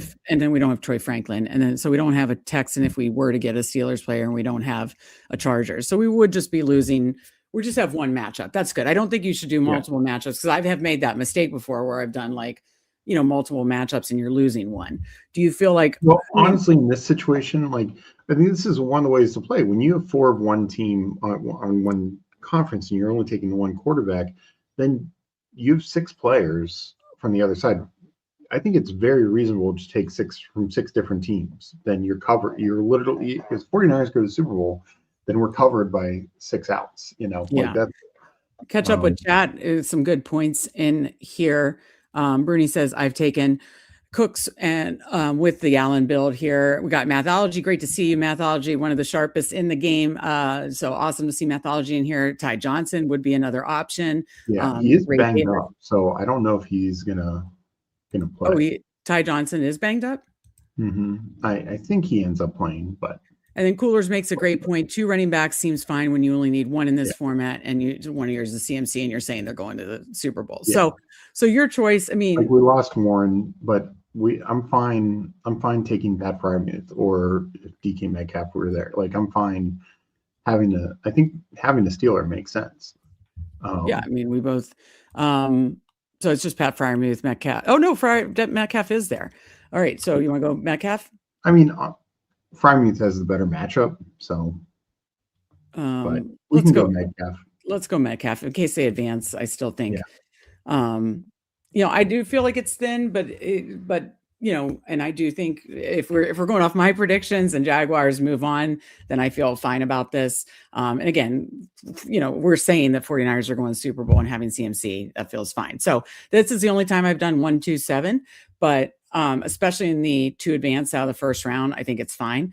And so, we got Purdy, McCaffrey, Kittle, Pearsall on the 49ers side. Then we brought it back with ETN, Jacoby Myers, Hunter Henry, Troy Franklin, Brandon Cooks, and Pittsburgh, DK Metcalf. So the only teams that face each other that could knock each other out, because obviously Franklin has the bye, is of course Brandon Cooks and ETN/Myers. So we will lose either 1 or 2, depending on who wins. But it's not like we piled up a bunch of them, and we're definitely covered for most of the AFC Super Bowl matchups with CMC. Let's see what Paul did. Great pick with the Gainwell. I really wanted that, so I love that. He did 1-4-5, telling the story that the Rams are going to Super Bowl, which you and I both agreed on in our kind of playoff prediction. And he has Stafford, Corum, because you want to get each position, so then you can just run it back with whoever. So he got Stafford, Corum. I think that's really smart. The only time I think you and I built one together, just like playing around and doing a draft off stream, where we did like, we got sniped on Corum and obviously Kyron and Corum. And then we got like 3 FC running backs. And so we were like, okay, it can be Stafford, Devontae, Adams, whatever, 2 other later guys like Parkinson, somebody else. And then we had like three, like, I can't remember, James Cook and Ramondre and one or two. So we had like 3 or 4 running backs, but I like to get quarterback, running back, and then 2 of the receivers / tight end. So then you could just fill the flex in with that is my favorite type of build. So I like this a lot, Paul, with the Stafford, Corum, Puka, which is in my opinion, hard to do, Parkinson. And then he runs it back with Travion Henderson, Ramondre. So both Patriots running backs, interesting, but love it, by the way. Steelers running back in Gainwell. And then Kincaid, a Burden, which you still can mix in an NFC piece and just like advance rate pieces, right? Especially in the advance rate format. I don't mind that at all. A Butte. And so you're covered with a Rams versus Buffalo, Rams versus Patriots, or Rams versus Steelers Super Bowl. Love that a lot, Paul. I like your draft a ton. Any other thoughts, Steve, before we rip another one? And assuming, the Bears beat the Packers, they, maybe they'd play the Rams, but I like that build because I think Burden, you're kind of playing it like you could get 2 weeks out of it. Yeah. Rams need to be the team for him to win anything to go all the way. But yeah, he's really high in the Rams, Patriots, and then Steelers or Bills go, he's still covered. I think that's a good approach. Yeah, absolutely. Cooler says this team fails if CMC fails. Absolutely true. Paul says my draft went off the rails when you took Henry right ahead. And that's what some people, some people, obviously it's not just when you're building out your stack, people are building out run backs and that kind of stuff. Ty Johnson nursing an ankle. Yeah. Bruni says he has a lot of Jags builds. I'm definitely mixing those in too. So I don't hate, I think that's totally good too. They're one of the ones I'm mixing in for sure. Wide receiver, tight end is a good call. Franklin has a bye. Pearsall is a true Q tag. That's a good point too, to go extra there. Like Huhaim says, Pearsall is more of a round 2 play. Would agree with that. Bruni, you'll have to let us know how far, if you were filling out a playoff bracket, how far you have your Bears going. Here, Steve and I both have them definitely moving on in round 1. All right, let us know in chat if you would rather do a gauntlet or midden. But we could you want to do another midden, see if people want to do a gauntlet. And then if not, then we don't have to. And then we could go over to the drafter streets. But let's fire up another mitten. I'll enter again from my phone. But put in chat if anybody wants to do a gauntlet. And okay, he said Super Bowl or bust for the Bears. I like it, Bruni. Hey, your team has been an awesome season, and I definitely think they win this week. I can't wait to see how they go. I think this is gonna be a very fun playoffs. We got Aaron Sandy in here. What's going on? Good to see you in here as well. The $5 drafters. Oh, we told our dad, you got to get in the $5 drafters contest, and he just was too busy today and wasn't able to. So that's a bummer. Maybe they'll release another one. I mean, we still have it filled so quickly. Okay, Paul said he'll do a gauntlet. So let's do one more mitten, a gauntlet, and then we'll do one of the $20 ones. Because I was hoping the $5 one was still open, that we could do a $5 and a $20 one. But we're covering it all here. We'll do 2 mittens, a gauntlet, and one of the drafters big ones here. So in Huhaim's prefers the drafters format. I like both, and I'm doing both, but I totally hear the cumulative points is fun. You still want to cover obviously if you're drafting Broncos or Seahawks for the first round. But I was looking at a team that I finished fairly high, and I think it was 2 years ago. I'll pull it up when we get there. But my team was all right. It won like $100, but the team that won, it was very much like this. They had Chiefs, and I think Chiefs had a bye, and so they had like a Baker stack to cover that. But then they had like a Lions run back, a 49ers run back, and CMC was their 49ers run back, and so they were the ones that took it down. Okay, so I'm going to enter from my phone, 1 mitten, then we'll get to the gauntlet streets. So let me enter from my phone here. If anybody wants to join us in this mitten, I'm entering in 10, 9, 8, 7, 6, 5, 4, 3, 2, 1, enter. And draft starting soon. So if anybody got pre-flow or post or whatever, I apologize, but let me pull it up now. See what we got here. Aaron Sandy, I see. King Schuster, I see. Mike. Paul, I think will join us in the gauntlet next. So love it. Love to see we got Aaron Sandy, King Schuster, and Mike in here with us. Of course, the money 8888 is right there at 4. We are at the 5 spot, Steve. So fun to have a bunch of friends and family in this 6-person draft. What do you typically do? Since we've been so high in the Rams, we could either do, if Allen falls to us, Steve, we could certainly build out kind of the angle you were talking about, or we could certainly also just pull up Devontae and do like a Ram stack. But yeah, I mean, I'm fine going either way. I think the other thing that can be interesting, scroll down slightly below sure. Big one. Okay, that's a little bit too much.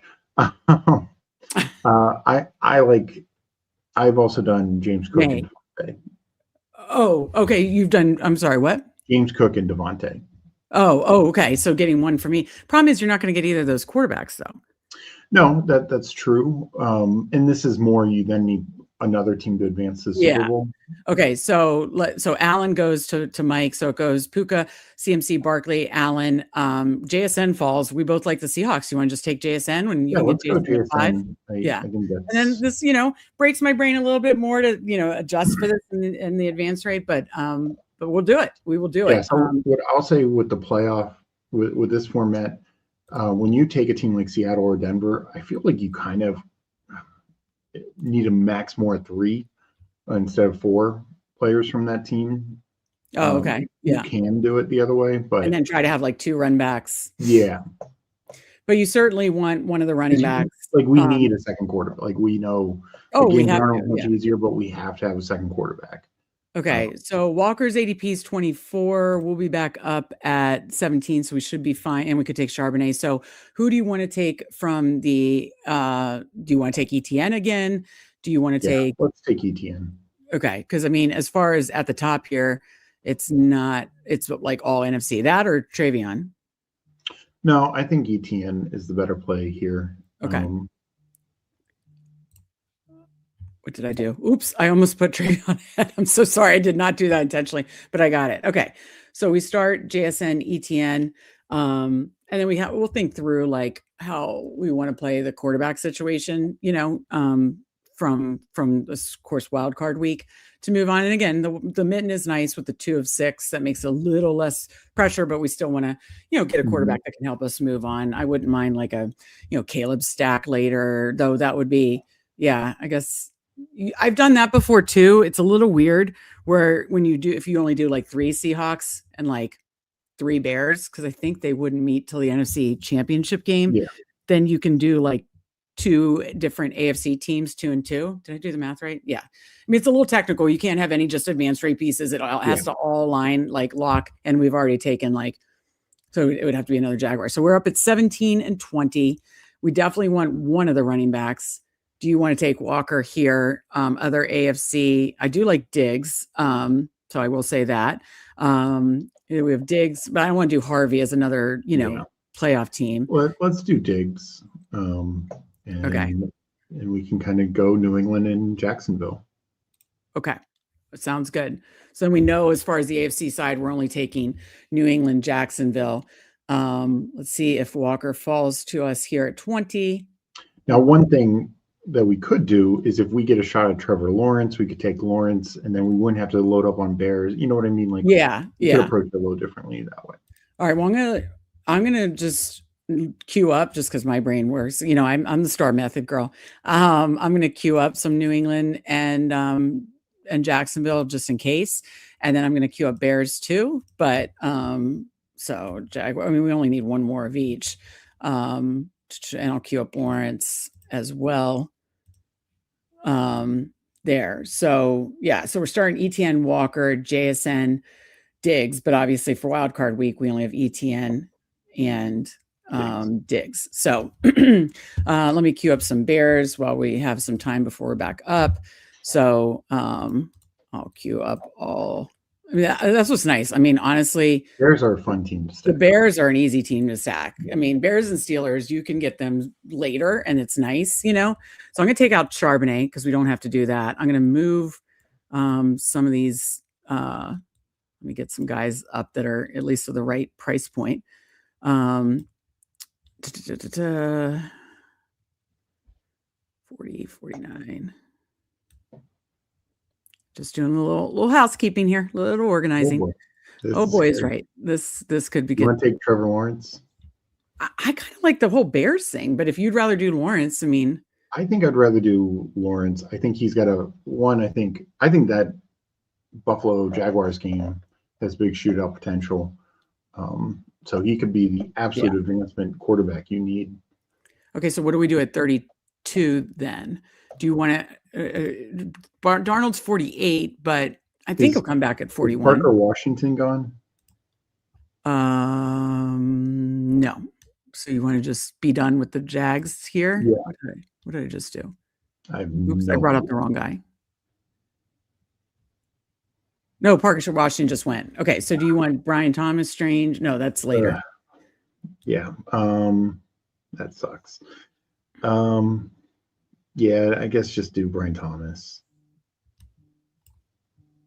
Is there anybody else? I mean, we still need to think through stuff. No, I don't think we should go Sutton. Okay, let's be done here. We're done with Jaguars, right? So do we do Lawrence, Etienne, Brian Thomas, and then we have Kenneth Walker, JSN, and then we'll do, obviously Darnold is our next priority, which I have him at the top. So then we'd have 3 Jaguars, 3. So then we would play it. Then we get one more Patriots, right? And then we get another running back though. Also, no, I know that, but we also.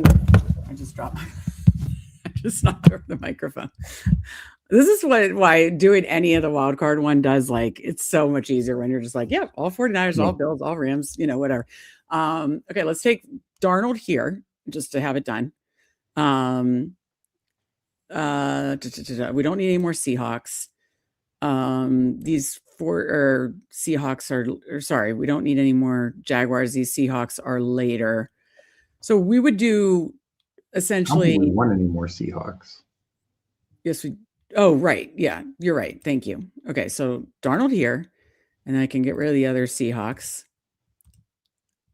Okay, so we have the 3-man stack of both the Seahawks and Jaguars.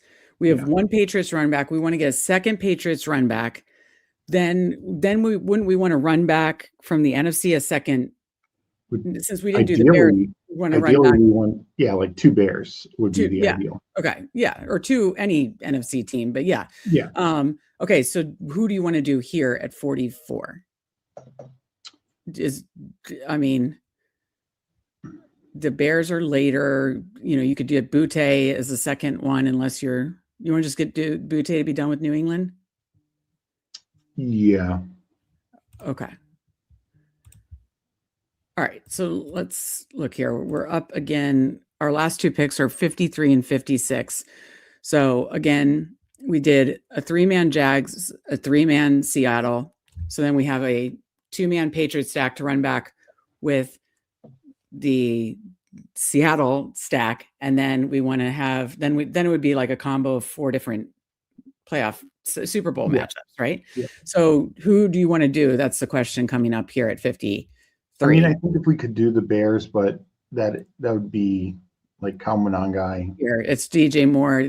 Everybody just went with Loveland. Obviously, Swift went a long time ago. Loveland just went to Mike. Is the Doomsday still there? Oh, that's right. He does go later. Yep. Let me just see. Because we definitely need a running back. I don't mind Monangai. Let's just. Oh, I'm fine with him, but I'm saying if it's not him, then we're kind of screwed. Yeah. Any other NFC teams? Like, would you rather do like take Monangai first? 100%. Okay, well, we're taking Monangai. We need 2, so we might as well just do Rome. Or DJ Moore. Yeah, but I'm saying take Monangai first in case the guy in between were to take him. Oh, got it. Okay, yeah. Okay, I like this. And then, DJ Moore or Rome. Well, they have much bigger projection for Rome. I guess they're assuming first week he's playing wild card weekend. Yeah, it sounds like he's going to. Okay.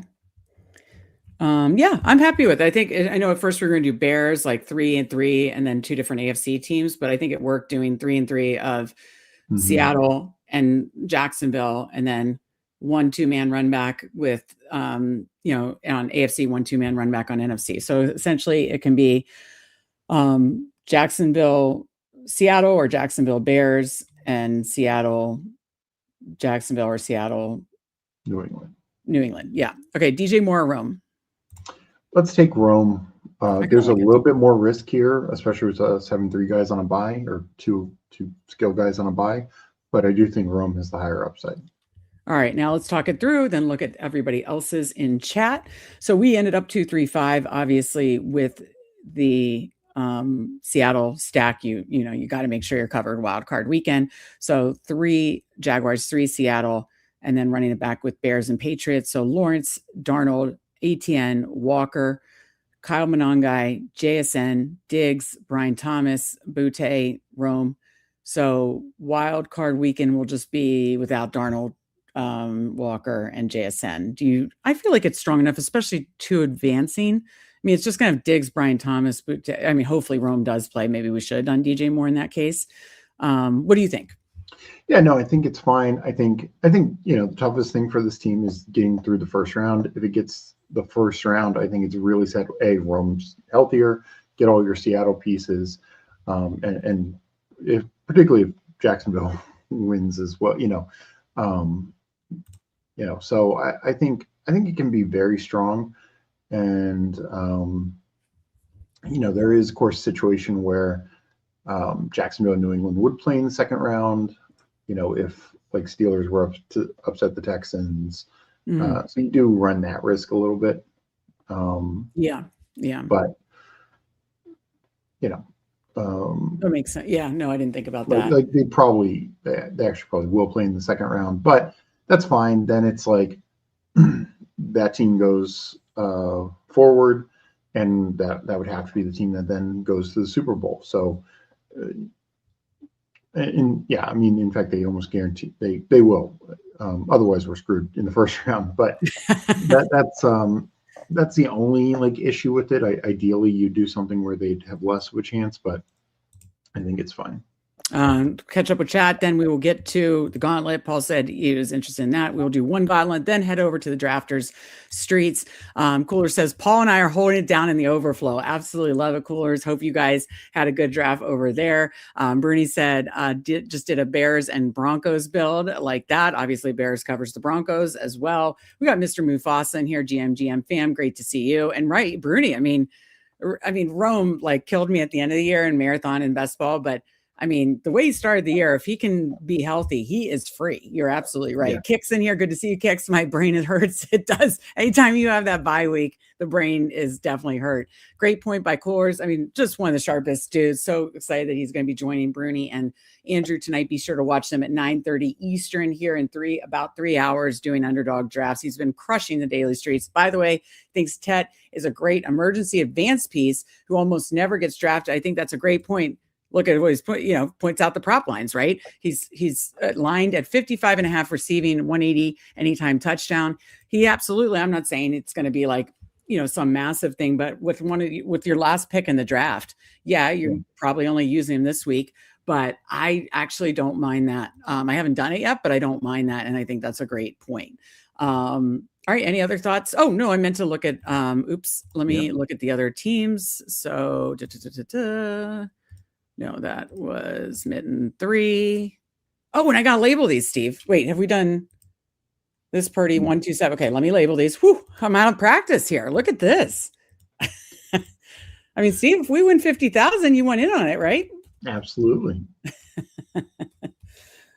Okay, labeling this part 1. And then Steve and I had another good advance rate this year. What did we advance? 30% of our stream drafts. And then we definitely had a semifinal sweat, but did not, unfortunately, get a finals team together. That bummed me out. I really wanted that Superflex finals team. We had 3 semifinals team, which was super fun. Okay, Sibling Showdown 1-7. Okay. Let me go back to them. I'm glad I thought to do this because I label them. There we go. Okay, let's check out what the other guy, everybody else did in here. Aaron Sandy went 2-3-5. Purdy, Knicks. So Purdy covers Knicks. McCaffrey, Henderson, Ramondre. I like this double Patriots running back thing. I really do. Devontae Adams, Cortland Sutton, Christian Watson, Troy Franklin, Romeo Doubs. So he is basically building out a big Broncos stack. And it can be run back. I think, Broncos. He's really playing for a Broncos 49ers Super Bowl. Why does this keep falling on me? This is annoying. Sorry, guys. So, playing for the Broncos 49ers Super Bowl, you'd have 2 quarterbacks, McCaffrey, Cortland Sutton, Troy Franklin. So, and like that. And then definitely has teams that shouldn't match up, I believe, with the Broncos or 49ers there in Patriots, Rams, and Green Bay. So like that, I think that's a really strong team. That's gonna be dangerous in this pod because we got to think about this pod. Only two of us are moving on.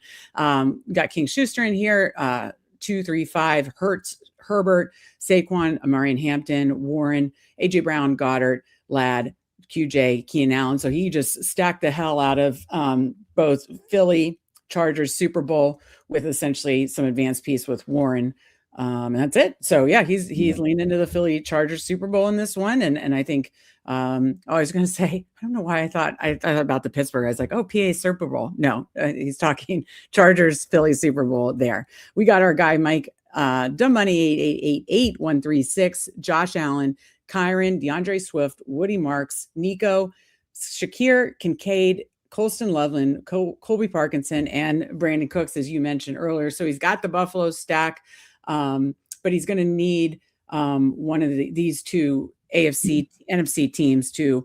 So he's playing basically for a Bills Rams, which was Steve's prediction, or Bills Bears Super Bowl to fill in that running back position. Woody Marks as advance rate pieces there. And then, but mainly he has his big Bills stack, and he has plenty of other Rams or Bears, and then just has some Houston, as potential advance rate pieces. So I like that as well with Mike's Bills stack. And then we had one more, right? Or no, that was it. Okay. That was it. So anybody that wants to thank you so much for joining us in 2 mittens. Now we're going to do one gauntlet before we head over and talk drafters strategy and do one of the big mains because their $5 one did get filled up. So I'll hover over the gauntlet, but I'm going to enter on my phone just to make sure it all goes smoothly. So we are going to do a gauntlet here. So let me cue it up. All right. Anybody that wants to join us in the gauntlet streets, Paul, I know mentioned is interested, or anybody else, I'll try to count this down slowly. So I'm going to enter gauntlet in 10, 9, 8, 7, 6, 5, 4, 3, 2, 1, enter. And 3 more. So if you want to join us, come into the gauntlet streets with us. Let me pull that up. I'll have to label this one too, Steve. See who's going to win 500K here. So let's see. We are waiting. What position do we get here? All right, we get the 3. But that's good. And we do get Paul Legion to join us and Aaron Sandy. Yeah. So love to see it. I don't think I recognize anybody else, but Aaron Sandy's at the 6. Paul is at the 1. I mean, Paul, 2 drafts with us, 1 spot both times, and he got the Puka all the way Stafford back. Does he get it again? That's crazy. So, all right, Steve, I'll let you talk this through. Depend what Swish Pick does at 2. Obviously we just saw it is hard to, do the Seattle stack, but it is one of the ones I do like potentially moving on. So pretty much at the 3 spot, I typically do 49ers or Seahawks. But if you wanted to pull up Allen, since you like them, I'm totally fine with that. You just let me know how you want to play this one. Such a nice sister. You are. No, I I do think it's a little harder in the 1 of 6s to advance one of the bye week teams, Seattle or Denver, because you're taking at least 3 of them, if not 4. Yeah. And it's tough. That's a lot of dead roster spots for the first week. Especially your first one is definitely dead. You're not being used this week to advance. Yeah. Okay. Well, I mean, I'm fine going either McCaffrey or Allen. So, let's go McCaffrey again. Okay, let's go McCaffrey again. I feel safe. It is the most comfiest to build out a 49ers stack. And when you're spending 25. Like, I think it was Paul, or no, it was FK who said, like, if you need to end up with only one running back all the way through, it's like one quarterback. Like, McCaffrey would be your guy. Yeah. Yeah. I mean, the other way, what was I going to say? Yeah, no, never mind. I was going to say you could, never mind. I said I was going to talk out loud. That didn't make sense. So again, we'll let me bring up the board. And so we'll be back up at 10 and 15. I always usually take Kittle at 10 just to have like a second solid spot. Usually you can wait till Purdy till 22. So I usually then like to take an AFC team here. Now you talked about this with me when we did a draft together, kind of just practicing for the show and like some of our favorite strategies with whatever you're building with whether it's a team that is playing wild card weekend, whether it's Rams or 49ers or Eagles or Bills. You talked about having 2 quarterback options just because it is only 1 of 6, and so it's 1 of 6, 1 of 6. It's 1 of 6 all the way, right? Or is it 1 of 6, 1 of 6, 1 of 5, something along those lines? I think it's 1 of 6, 1 of 5, 1 of 5. Okay. So yeah, I mean, it is tougher to get out of 1 of 6 versus 2 of 6. You're going to need those outlier scores. 2 quarterback options do give you some optionality there. Purdy, obviously, we can wait a little bit. Is there a particular other second quarterback would ideally, I think, be one on the AFC side that you could potentially see going to the Super Bowl? But ideally not spending prime real estate, so you're talking, Lawrence, we talked about not doing a bye week team in this form, in the gauntlet. But you're talking, either probably Lawrence, Stroud, which I don't like, Herbert, Rodgers. I mean, Knicks is fine. Yes, it's not helping you week 1, but then it's like weeks 2 and 3. Just having more guys with spike week potential. And that's part of the issue, Stroud, Rodgers. Oh, okay. I thought you were talking about, okay, let's talk here. To me, it's one of these 2. You want to go Hendo on this one? I really like potentially. Yeah. Okay. Because we did ETN a couple times. So let's go Hendo as an AFC run back. So we start McCaffrey, Henderson. That feels nice. Kittle, obviously, next priority will be Purdy, just to make sure to lock that up. And then, yeah, no, I know you could probably, because it's the I know, but if you don't make it out of the I would prefer. I agree, but what's Aaron Rodgers or Stroud going to do? They have their game is the lowest scoring to begin with, and their offenses are very anemic. So it's they don't put up 20-point games as it is in good matchups. They're not. I would do Lawrence or Herbert, but I would do Lawrence because especially and not take any Bills. Okay. Oh, sorry. I thought we were on my bad.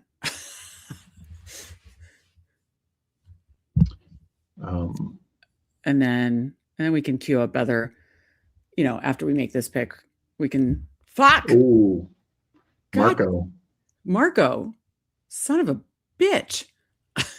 Okay. Pivot time. What? Can't do May. Obviously.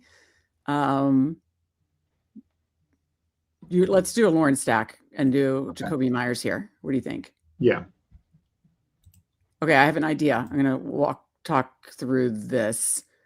Son of a bitch. Hey, listen, I'm not gonna be a whiner. I know Sean Mitchell joked about, and I was joking with him on Twitter. Those people that screenshot and try to bring people to justice are the worst on Twitter. I hate that. So, but that sucked. And he's a no badger, and he probably is just trying to build a super team. We'll see if he does try to land. He has made whatever stack, but that'll be interesting. Anyways, what we could do is let me queue Lawrence up. Where does he go? Okay, well, based on, I thought we were safe. I used to take Purdy right in a row, and then I was like, no, he almost always falls to 22 or 23, whatever. I say we take Lawrence here then. I agree. Okay, perfect. Okay, so here's what we could do, Steve. We could do, you're still talking through the whole 2 quarterback thing, right? We could do like 2 AFC stacks brought back with Kittle and McCaffrey. Kittle, McCaffrey. Because if you did like, I'm just making it up, but 3 Jaguars, 3 another AFC team, that's 6.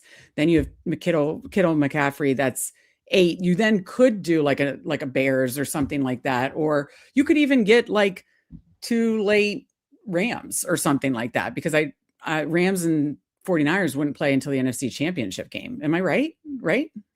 Do you see what I'm saying? Yeah, I mean, I would, of second quarterback, I would target Caleb. Yeah, that because the problem is, like, unless you're going Herbert, to me, like, Rodgers and Stroud are just a waste of a roster spot. Well, it's protecting, like, this is, yeah, I knew.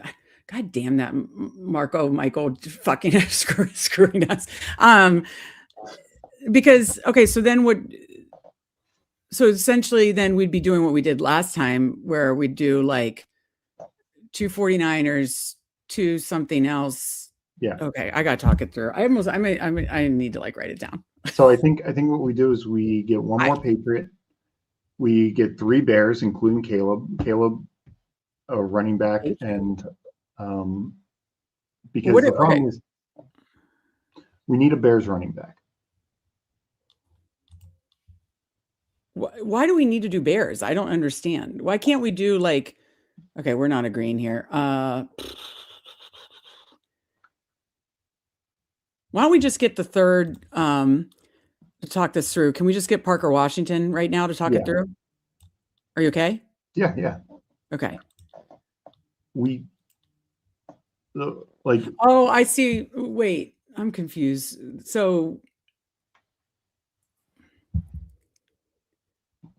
okay, so we have a Jacksonville stack that's currently brought back with 49ers, and you're saying, so it could be essentially just 49ers, Jacksonville, or Jacksonville Bears, or because there's no way it could be.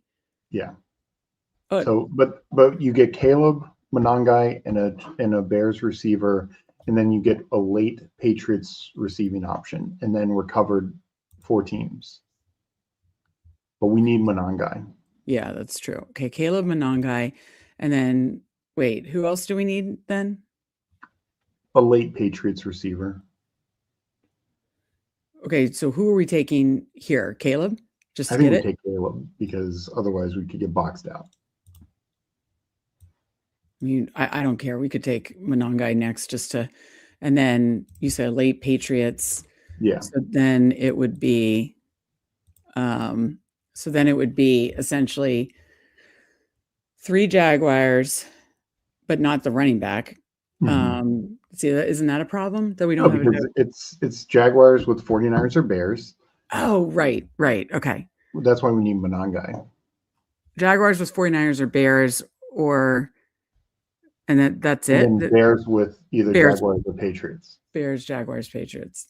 Yeah, I don't love this, but we had to pivot. No, I mean thinner, but that's the way you cover the most bases. Yeah. Okay. Like it's far from perfect, but that's the way we had to pivot. Okay, so we have 3 spots left, and we're taking Monangai, Bears, 1 Patriot, basically, right? And as crazy as it is, we probably should take Monangai next, because otherwise, then we potentially just screwed out of. I was going to suggest Lawrence Steelers and then do like 40. That's what I was trying to like verbalize, but I wasn't doing well because I was stressed. But I was trying to do like, I was trying to do, Jacksonville Steelers running it back with 49ers and another NFC team. So Mike called me out. Mike was right. That was where my thought process was going. So yeah, we definitely had to pivot, but that just shows you have to in these situations. And sometimes for the people that are like, oh, you took this guy so early, it's like, it is more important to get your stacks than like ADP value or anything like that. And we saw it like that early in the draft season. I was taking, Purdy early, and then I was like, he almost always falls to 22, 23. And it's like, you see what happens when it doesn't, and this is in the $25 gauntlet, which is obviously harder to advance at 1 of 6. And then, you're spending more money too. So you kind of want it to be something you really believe in. But I still think we're landing the plane. So like you said, it's so do you want to take like Loveland or Moore here and then take Kyle Williams or Demario Douglas later? Yep. Okay. That's how I'd approach it. Okay. Loveland? We'll mix in. Yeah. I like that. I mean, we almost got Burden back to us, so that would have been sweet. But yeah, one pick before. Boy, we're getting screwed by Swish Pick and Marco Michael. What did Marco Michael do here? I'm not going to screenshot him. I swear. I bitch about the people that screenshot and tattle. May Purdy. Yeah, no, he's just building a super some of his favorites. It's a different team now. He didn't stack anything. Oh, he did stack 49ers. 49ers, yeah. Okay, so he could do a 49ers Patriots Super Bowl. Yeah, that's what he's playing for. And then he could do Patriots Seattle also. He needs more running back help is his problem because he only has one running back and it's Kenneth Walker. So don't know if he's going to advance. If he doesn't draft a running back, he ain't advancing. So yeah. All right, so we're just drafting Kyle Williams here if he comes to us. And then is Matt Collins out for the entire? I'll be honest, I'm not up to date on Matt Collins. We went on IR. I mean, he was actually getting in like some downfield targets and stuff. We might have to pivot to Afton Chisholm if someone takes. That'd be wild. All right, we get Kyle Williams. Yeah. Okay, so again, we have a Bears, Jaguars stack, so we pivoted to off the 49ers, and it can either be Jaguars, 49ers, Jaguars, Bears, or Bears, Patriots, right? Mm-hmm. So we have 4 different combos covered.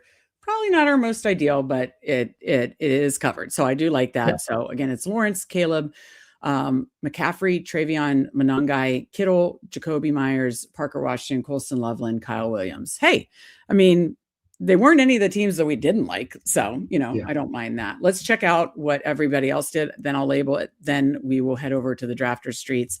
Legion goes 2-4-4 with Stafford, Darnold. So kind of hitting the same, NFC stacks, Corum, Ramondre, Charbonnet, Gainwell. Oh, I like that a lot because you're covering, not having Charbonnet still with Gainwell. I think he could be a great wild card weekend play.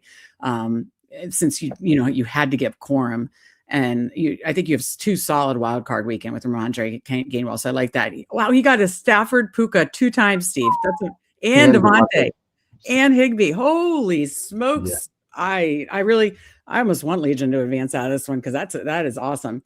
But we also got our guy Aaron Sandy here. Let's check out Aaron Sandy in the 6th spot. Oh, he's got your Super Bowl, one of your Super Bowl favorites here, Steve. Josh Allen, Bo Nix, Kyron, Etienne, Swift, Devontae Smith, Kincaid, Butte, Quentin Johnson, and Jaden Higgins. So I'm guessing he has, let's see here. Yeah, you definitely want to, when you do other ones, make sure you have enough for Super Bowl, because I don't think you have enough for Super Bowl in this one, right? Am I reading something wrong? Yeah. So you'd want to try to get, even if it was like a Ty Johnson or Ray Davis or, a second tier running back for the Bills, to have that, or else you're filling in. But how many Rams does he have? Is Kyron? No. So yeah, just a tip that you're covered wild card weekend, even though you have, Bo Nix, but you definitely want to cover. So you have 5 rostered spots there. But we love you, Aaron Sandy. We love you being in here with the draft with us. And we loved having Legion in here. We love drafting with Mike and Coolers and Legion and Aaron Sandy. This has been a ton of fun. Steve, let me label this one.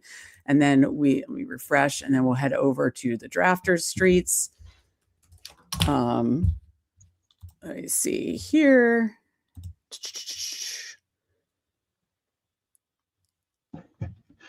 Aaron said he went for an anti-stack, and the look of us processing it was priceless. The look of them processing the anti-stack is hilarious.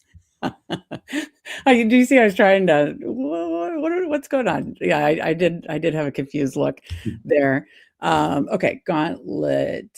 Yeah, this is ours. Let me label this one, and then we'll head over to the Drafter Streets. That's funny that he loved our perplexed look here. 1-7. And that is the thing. Like they're, obviously you want to have the most Super Bowl coverage, but it's one of those like, sometimes just advancing, can be a priority. And, if you get a team to the finals, you're still making a good profit. So you might not be live for the 500K, but. No, right. You won't be live for the 500K, but you may, no. So,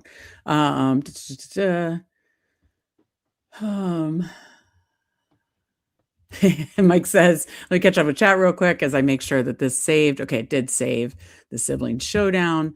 Didn't know Paul was an influencer, had a stream too, getting the influence boost with the 101. That's hysterical. Good. Again, King Schuster was drafting us. Thank you, King Schuster, for joining us and drafting us. We appreciate you. I think this is the year to draft non-common teams, matching game to Steelers Packers through.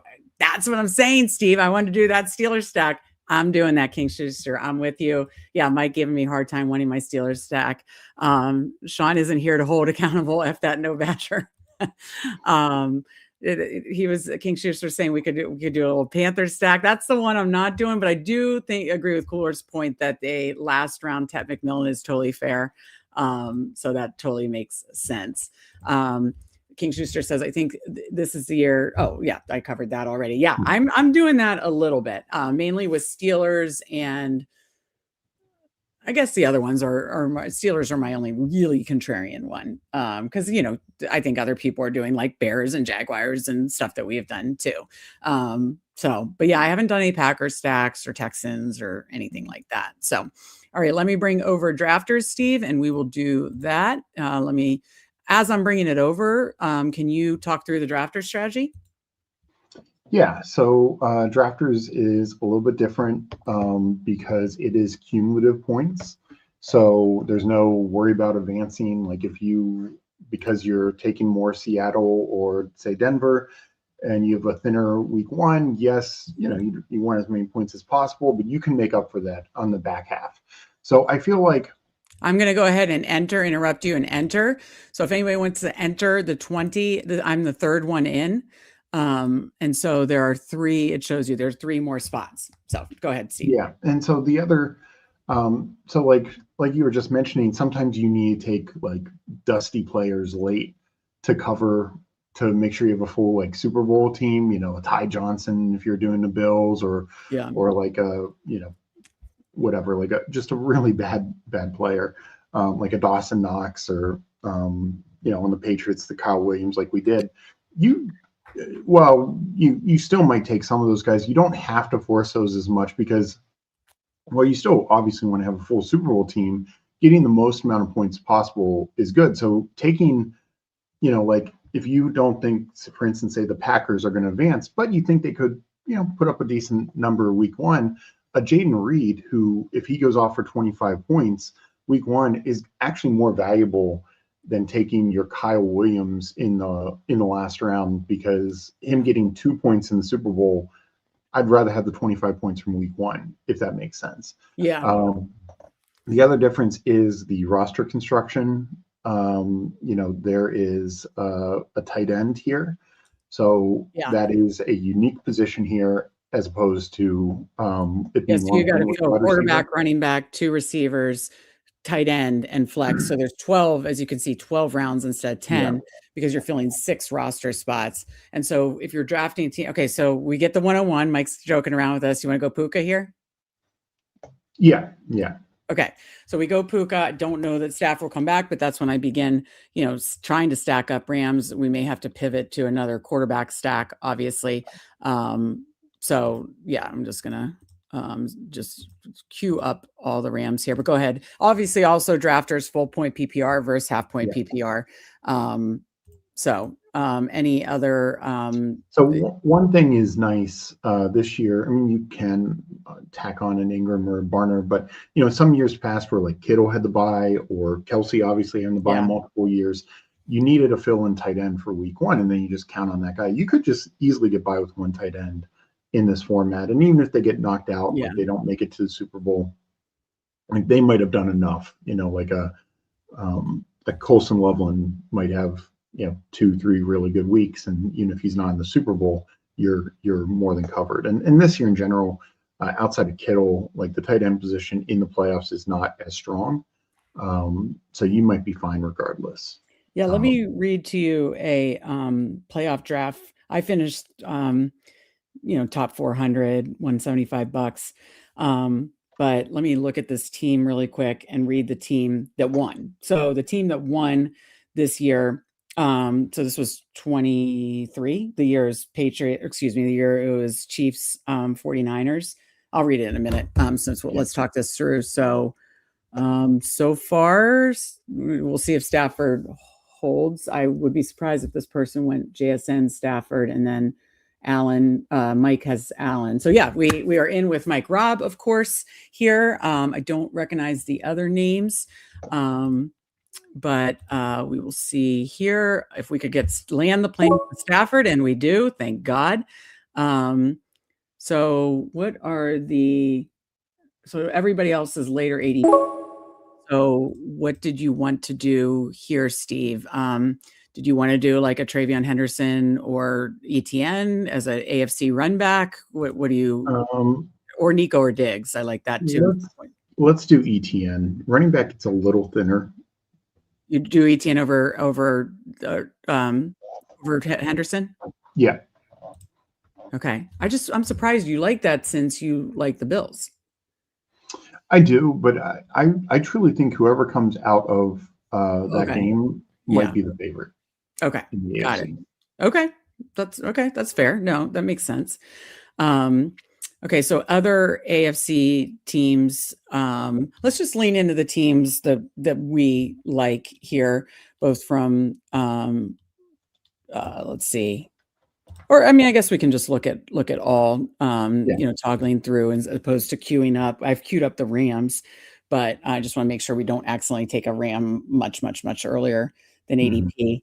I do think we should probably take Corum here at 25 because his ADP is 34 and, he most likely won't run back. And then you would need like an AFC, you'd need like 3 or 4 AFC, which you could play it that way, right? Yeah, I will say, like, I'm less about pushing or about reaching because, for instance, in the situation we were just in. Are you talking about because of cumulative scoring? Yeah. Okay. Yeah, like raw points matter more. Like if RJ Harvey has 2 monster weeks, that you could take a 0 in the Super Bowl and still be okay. Okay, we're up next. If Diggs is there, do you want to take Diggs? Yeah. Yeah, I like that. Then up again, do you want to go Jacoby Myers or do you want to? So yeah, I think I would definitely do Myers. Do Myers, especially since we took ETN. So in this draft, I wouldn't do any Bills. I think we're leaning into Patriots, Jags, and we could do like another one. So if Corum doesn't come back to us, we are going to have to find, 2 or 3 other AFC running backs. You know what I mean? Like I'll just start queuing AFC running backs for consideration. I'm not doing marks, but Gainwell would be one that I would be willing to take early just because, especially this week, it's fine. PPR format. I mean, I think he's great. And if we do think he's playing 2 weeks, his ADP is later. I'm not saying take him here, but I would probably take him at 49 and not push it to 60 because I think we're going to need multiple AFC run backs, especially if Corum doesn't come back. And then, so yeah, we're not quite halfway through and we got the main stack of the Rams, Stafford, Puka, and then we have 2 Jacksonville, 1 Patriots right now. So again, we'll see if Corum comes back, but if he doesn't, then we really need to focus all AFC running backs, in my opinion. So yeah. And we got Mike here in the 2 spot. And he's got Allen, Shakir, and he's got NFC run backs. I mean, Nico, obviously, I think he likes Texans week 1. So he's thinking a couple weeks with Nico, but then he's got Kyron and Juwan Jennings. So some NFC run backs, which I like there. Okay. So Corum did come back. I think we should take him. Yeah. Okay, great. I don't think. I mean, we could highlight get receiver. we could get Higbee or whatever later, right? I don't think we have to do Brian Thomas. So what did you want to do here, or did you want to look for? I mean, do you want to do Hampton or no? No. Okay. I'd do Troy Franklin. Okay. Okay, so essentially we have 2 Jaguars, 1 Patriots, 1 Broncos. Now in this format, you're saying the Rams are going, by the way, coming back at 48-49, I think we have worth noting there's 12 rounds in this, not 10. Yeah. No, I pointed that out earlier because we were filling in 6 roster spots, so 12 rounds, which is nice. I definitely think at this turn we have to take a Rams tight end, So let's think through what we want to do with the rest of, and we need ideally a couple Rams, 1 more Rams receiver too. So if it were me, I would take, or if it was just me, I'll say it that way, I would take one of Gainwell and either Higbee or Parkinson here. I know Parkinson would be like, if he fell there, Higbee, it would be a little bit of reach, but if they both go, then you're, counting on. Could you highlight tight end? Yeah. And it might be a situation where we want to go multiple tight ends because we're relying on, a very crowded tight end room from the Rams too. Yeah. But yeah, that's how I would play this. I wouldn't do Gainwell here. I don't think he's not going to come back. I'm fine with that. I mean, I think we need another good. I think he's going to be. But like, can we do Parkinson? Okay, highlight receiver. Like, I'm taking Luther Burden 1,000 times over 1,000 over Kenneth Gainwell here. Oh, I think that's a mistake.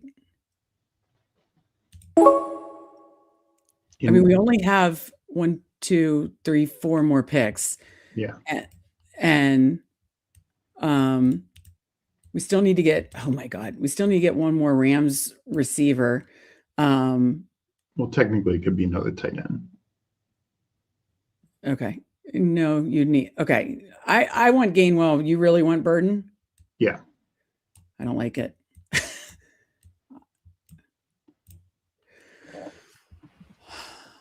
I think, again, raw points are what's going to matter most here. Yeah, and you have ETN and Corum as your running backs. And, like, that's it. Like, and you should be getting AFC running backs. And I know you don't like Warren as much as Gainwell, but I think you're going to... He's fine, like, for this. I just... Okay, let's look at our roster. So Stafford, ETN, Corum, like our receivers were loaded. Like, we only need, yes, in full point PPR, you're building probably, we build underdog running back hit the flex. You could build for receiver to hit the flex, but like we only have 3 more picks, assuming you don't want to do a second quarterback. We don't have to. Yeah, I think we need a third running back, and ideally we hope the Steelers move on and you're getting one of Gainwell or Warren. Yeah. And then I think we need a second tight end too. Yeah. Okay. So I'm fine taking Gainwell here. Okay. Now what do you want to do? We could take a dusty Rams with the last pick. So what do you want to do here? That's kind of a question mark. Go to tight end. Oh yeah, that's what we need. Okay. Oh, it got thin. But I think it's for like at least this week. Do you want Gadsden? Okay. I feel it just helps you this week. But yeah. Yeah. Because we only took 1 Patriots player, right? Yeah. Yeah. So we'll lose one of Diggs or Gadsden, but yeah. Okay, so our roster right now, and we're just going to take essentially, 1 more Rams player. So that way we'd have Stafford. The Rams. What? Well, we need to highlight Xavier Smith. Didn't I cue him up? No, just tight ends and Mumfield. You like Xavier Smith over Mumfield? He's been playing more. Okay. I don't know if that changes with that. I guess they're both playing more than 2-2 then? Oh, yeah. Everyone's playing more than 2-2. So yeah, if you look at our roster, we covered, again, you in drafters, you have to cover an extra position. So we covered Stafford, Corum, Puka. We'll have another dusty Rams receiver, Parkinson. So you have 5, and then you can just have run backs from the AFC. And then we had kind of an advanced rate piece. We do think Chicago's playing multiple rounds. So I just think our running backs are kind of weak, but because we have Corum and then it's ETN Gainwell. But yeah, that would be my thought process. But it's not like, we could get anything different at this point. Yeah. It's not like you're gonna. Whoa. I mean, you could get non-guy if you wanted, but that wouldn't make sense. So. I would probably take Xavier Smith here. Okay, there we go. So let's talk through our team. So our team is 1-3-6-2. The big old Rams stack, which both Steve and I, when we did our playoff prediction brackets, had Rams going to Super Bowl. So big old Rams stack with potential of Jacksonville, Steelers, Patriots, Jaguars, Denver, or Chargers. So we pretty much covered almost all the teams except the Texans. That's so as far as potential Super Bowl matchups. Again, I just don't think, I don't know who we could have gotten where, where we took Franklin or even Burden, could we have gotten any better running backs? Like where we took Franklin, not really, just like Marks and Hampton, and where we took Burden, Hampton went to Mike, which I think, good pick there. So yeah, it just shows you, there is positional scarcity at running back. I think we were looking for stacks. Maybe we should have considered taking there really wasn't any good AFC run because the guys that went after were Jacoby Myers, maybe we should have, prioritized Stevenson, but that's Stevenson or Henderson over Diggs, and that's just just something to consider. We're talking Henderson was gone before Diggs. Yeah. Maybe we should have prioritized Stevenson, and Harvey was gone. And then the others are mainly NFC running backs. So yeah, there is really positional scarcity when you're talking about cumulative points, but we're hoping that one of obviously the Rams, but you can't really count on big scores from Corum. So we're hoping, obviously, I know we ran it back with multiple teams, but you're really hoping one of Steelers or Jags make a long run in this, don't you think? Yeah, but I mean, like you said, we're kind of covered Super Bowl wise with 5 teams on the AFC, just not Bills or Houston. So I think that's good. And yeah, I don't think we're going to be like at the top of the leaderboard heading into the Super Bowl, but it's one of those things where we could be one of the few teams that have 5 Super Bowl, or 6 Super Bowl spots. So if the Rams go with one of those 5 teams, if it's the Rams and Bills, then yeah, we're screwed. But that's just the way that it is. And you have to be thin somewhere with this. Honestly, I probably do like being later in round 1 because while Puka Stafford's nice, you become thin at running back very quickly because we got the 6th running back, and then by the time we come back, because we're forced to kind of take Stafford. Yeah. By the time we came back, then you're taking the 8th running back, 9th running back. So it gets thin fast. Yeah, no, for sure.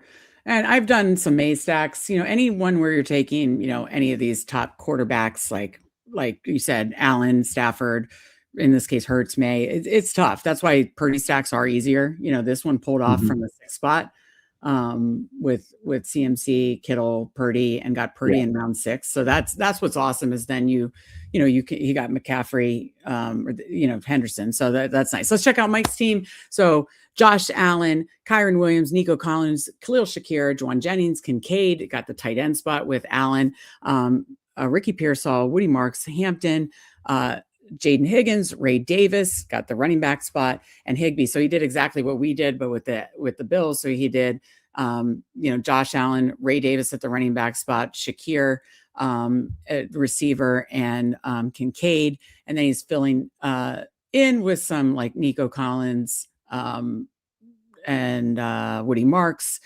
Hampton, but his run backs look like Higbee, so it could be Buffalo Rams or, oh, he's got Higbee and Kyron. That's nice. Buffalo Rams or Buffalo 49ers. So yeah, it looks like he has a lot of Texans too. So I don't know if he was looking to potentially get Stroud later. But no, you definitely could get a Super Bowl with Bills, Rams, or Bills 49ers. So that is fun, Mike. I like those are some of our favorites, and definitely, again, one of Steve's favorite Super Bowl matchups. So I like that a lot.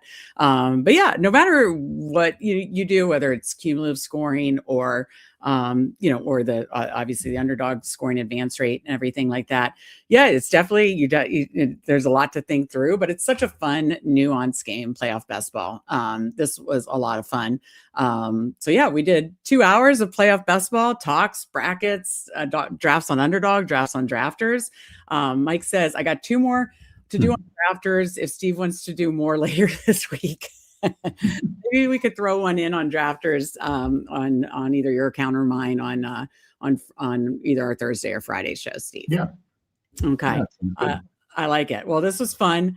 Definitely a fun exercise. Definitely fun to be back in the Sibling Showdown drafting streets with my sweet brother. That was awesome, Steve. We got 4 drafts and 2 mittens, 1 gauntlet, $1 $20 drafters. Yep. So that was a lot of fun. I hope we have some sweats together. Like I said, we had 3 Sibling Showdown semifinals teams, and I so badly wanted a finals team. Didn't quite get there, but again, we'll be ready to pick up best ball season, basically starting next week with best ball content, prepping for the 2026 season, Steve's rookies content coming in a couple of weeks. So we're excited for all that, but we'll probably do some returns drafts next week. Both Drafters and Underdog usually does like returns drafts. So then if you want to lean into, the Broncos or the Seahawks more, I think it's easier to do then.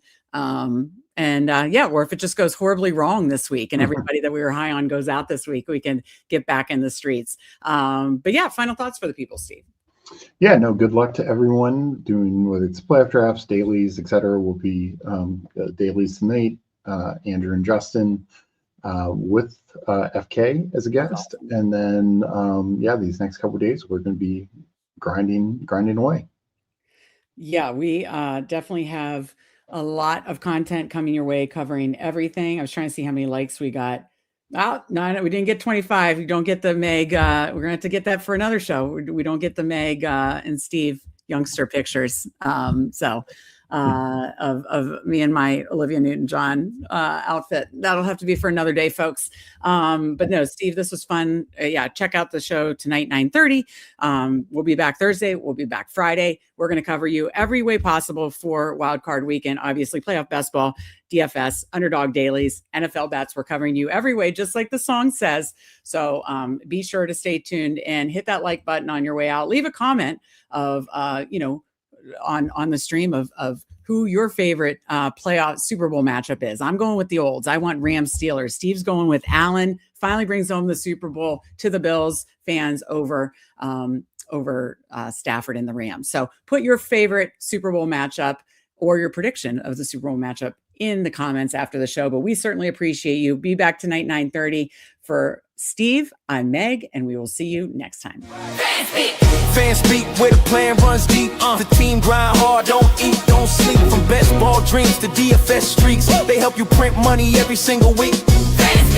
No cap, no gimmicks, we breaking limits. NFL bets, yeah, we live this business. Meg and Steve, that OG vision. Draft room killers on a lifelong mission. More stress to the Sunday spread. Fan speaks that voice that's inside your head. Best ball, DFS, NFL bets, they built it brick by brick. No